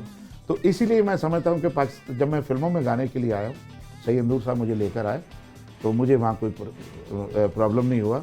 और अल्हम्दुलिल्लाह मैं, मेरा जो टाइम पीरियड है ना 1 से सवा घंटा लगता है, मैं पूरा गाना करके निकल जाता हूँ। सुना, याद किया, गाया, हो गया। 3 से 4 मिनट कैसे? नहीं, 1 घंटे से सवा घंटा। अच्छा ठीक। लेकिन अच्छी बात यह है ना कि वो उन्होंने अपने आप को कभी कुछ समझा नहीं। आप हमेशा सीखने के अमल से गुजरते रहे और अभी तक ये चीज़ बहुत इंपॉर्टेंट होती है। जी सोनिया, अभी तक आप यकीन करें, मेरे म्यूजिक डायरेक्टर मुझे कहते थे कि अरशद मियाँ इतने बजे रिकॉर्डिंग है, पहुँच जाए। मैंने कहा ठीक है, और मैं पहुँच जाता था। फिर उन्होंने मुझे एक बात समझाई, कहने लगे मैं आपको क्यों कहता हूँ कि मेरे साथ बैठ के ये, अब वो पीस बना रहे हैं, उधर से बज रहे हैं, गाना बार बार बज रहा है, दोनों बार बार बज रही है, तो 70-80 म्यूजिशियन बैठे हुए हैं हाल के अंदर और वो अपने अपने पीस याद कर रहे हैं, लेकिन दोनों वही है। तो मेरे अंदर रचती जा रही है वो पूरी, ऐसे रच गया पूरा गाना। 6 बजे 5 बजे जब ट्रैक कंप्लीट हो गया तो मुझे कहते थे अक्षर भैया आ जाओ बेटा, जाओ बूथ में। अब मुझे गाना तो वैसे ही रचा हुआ, मैं अंदर गया, अल्लाह का नाम लेके आगे वो कापी लगाई, उसकी मार्किंग की, वो जो उन्होंने मुझे याद कराया था मेरे डायरेक्टर, मैंने वो मार्किंग करके रखी थी, बिस्मिल्लाह करके रिकॉर्ड कराया, ठा करके गाना रिकॉर्ड कराया। सर एक फीलिंग रच के आती थी एक उसकी। सवाल भी है, समझें, सजेशन भी समझें आप इसको। आपने क्यों नहीं सोचा कि मैं एक ऐसा म्यूजिकल इंस्टीट्यूशन कोई Academy, बनाऊं, बिल्कुल, मैं अकेडमी भी यही बनाऊं सोच रहा था, कि मैं exactly। लोगों को जो नए आने वाले सिंगर्स हैं, जो सिंगर्स हैं नए आने वाले, या इवन पुराने भी जिन्होंने नहीं सीखा हुआ और अपने रियाज को वो ग्रिप करना चाहते हैं, उनके लिए आप क्यों नहीं कोई इंस्टीट्यूशन बनाते? मतलब आपको तो करना चाहिए हर सूरत। देखिए पता है क्या है, आज का वक्त जो है ना वो ऐसा है कि हमें अपनी इज़्ज़त खुद बचानी पड़ती है। आजकल जो है वो बच्चे नहीं हैं जो आज से 40 साल पहले 50 साल पहले थे। तो आजकल के बच्चे कहते हैं कि आपको क्या आता है, ठीक है ना। तो आजकल के बच्चे तो वो इज़्ज़त भी नहीं करते, रिस्पेक्ट भी नहीं करते अपने सीनियर आर्टिस्ट की, जिस तरह से करनी चाहिए, जिस तरह से हमने की और आज तक करते। तो मैं नहीं चाहता कि मैं अपनी उनके सामने बेइज्जती कराऊँ, वो लोग आओ भाई मुझसे सीखो। मैं सिखाना भी नहीं चाहता, ना ही मैं इस काबिल अपने आप को समझता हूँ कि मैं किसी को सिखाऊँ। मैं क्या सिखाऊँ, मैं तो खुद अभी प्रोसेस में, मैं तो खुद अभी सीख रहा हूँ। हाँ, इस तरह से बैठे हुए कोई बात मैं बता सकता हूँ, कर सकता हूँ, जैसे मैंने भी मुस्तफ़ा के साथ बातें की हैं। तो ये एक प्रोसेस है ना। आप कोई मेरा इंटरव्यू देख रहा होगा, सुन रहा होगा, तो उसमें ये चीज़ उनको पता चलेगी कि मींड क्या होती है या अपना मुर्की क्या होती है ना। सबसे मुश्किल काम है गाने के अंदर गाने का लफ्ज़ छोड़ना और लफ्ज़ पकड़ना। जब आप गाने छोड़ते हैं ना, जैसे मसलन कानों में झुमका तेरे हमको सितारा लगा, अब यहाँ पीस आना है तो मुझे यही इसको कट करना, मैंने उसको लंबा नहीं करना। तो इसलिए ये चीज़ें जो है ना, फिर जब इंटरवल शुरू होता है, म्यूज़िक शुरू होता है, तो उससे पहले आपको किस तरह से लफ्ज़ को छोड़ना है कि वो लफ्ज़ मज़ा भी करे, सुर भी मज़ा करे, और आगे जो म्यूज़िक आ रहा है वो उसके अंदर रच के जाए। छोटी छोटी बारीकियों कितनी को बारीकियां हैं और नोटिस करना हमें पड़ता है। इन चीज़ों के बारे में पता नहीं होता। मैंने जिस तरह सोनिया कह रही थी कि उन्होंने बहुत सी चीज़ें ऑब्जर्व की, मैंने सर के बारे में एक चीज़ ऑब्जर्व की कि चाहे वो मौसीकी की बात हो, चाहे वो एक्टिंग की बात हो, अदाकारी की, चाहे उनकी अपनी ज़िंदगी हो, पर्सनल लाइफ हो, या खाने पीने की बात हो, पैशन बहुत है आप में सर। मैंने नोट किया कि वेरी पैशनेट, जिस चीज़ को आप करते हैं फुल पैशन के साथ, मोटिवेशन के साथ करते हैं। This is what I like। और ये चीज़ आजकल की दुनिया में बड़ा कम नजर आता है। हम लोग बहुत जल्दी जो है वो अफसरदा हो जाते हैं, परेशान हो जाते हैं, टेंशन नहीं होना हो जाती है चाहिए, हमें। नहीं होना चाहिए, ये हिम्मत नहीं हारनी चाहिए, गिव अप कर जाते हैं बहुत जल्दी, ये चीज़ है। हिम्मत नहीं हारनी चाहिए। मैं यही कहूँगा आजकल के बच्चों को जी कि हिम्मत नहीं हारनी चाहिए, आप लगे रहो। मैं 3 साल बाहर खड़ा रहा हूँ ना, मैंने हिम्मत नहीं हारी, और जब मैं अंदर गया फिर मुझे बाहर नहीं निकलने दिया किसी ने। यही वो पॉइंट है असल में जो सीखने का है। सर प्रोग्राम का वक्त खत्म हो चुका है, यकीन जानिए कि हम दोनों का दिल बिल्कुल नहीं चाह रहा है। वी आर क्वाइट श्योर कि हमारे जो देखने वाले व्यूअर्स हैं उनका भी दिल नहीं भर रहा होगा कि प्रोग्राम खत्म हो और आपको जाने दिया जाए। Thank you so much sir, हमारे लिए ऑनर की बात है कि हम हमारे लाउंज में आप तशरीफ फरमा थे। बहुत बहुत शुक्रिया सर आने का। आपकी कॉफ़ी का बहुत शुक्रिया। और आपने मेरी बात को यहाँ से सुन के यहाँ से निकाल दिया, लेकिन मुझे इसका बताइएगा ज़रूर कि जो मेरा अभी पंजाबी का गाना आ रहा है उसमें आप दोनों मॉडलिंग कर रही हैं। सर मैंने यहाँ से बिल्कुल नहीं निकाला है, वो यहाँ पर मौजूद है। होल्ड करके बैठे हैं बिल्कुल। एक उर्दू का रोमांटिक गाना है, आप दोनों पे बहुत अच्छा लगेगा। चलें डन, हम ऑन स्क्रीन कमिटमेंट दे रहे हैं सर, इंशाल्लाह कंफर्म्ड है, 100% कंफर्म्ड है। और जो आज मेजर चीज़ थी ख़वातीन हज़रात सीखने की, वो ये थी कि ग्रेटिट्यूड इज़ द एटीट्यूड। जितना आप में ग्रेटिट्यूड होगा वही आपका एटीट्यूड जो आपको आगे लेके जाएगा। बहुत बहुत शुक्रिया ख़वातीन हज़रात, सर आपका बहुत शुक्रिया, आप सबका बहुत शुक्रिया कि आप बने रहें। और मुझे और मुस्तफ़ा को इजाज़त दीजिए, ATV लाउंज की पूरी टीम को इजाज़त दीजिए। हम फिर नमूदार होंगे और हमें इजाज़त दीजिए। अल्लाह हाफ़िज़।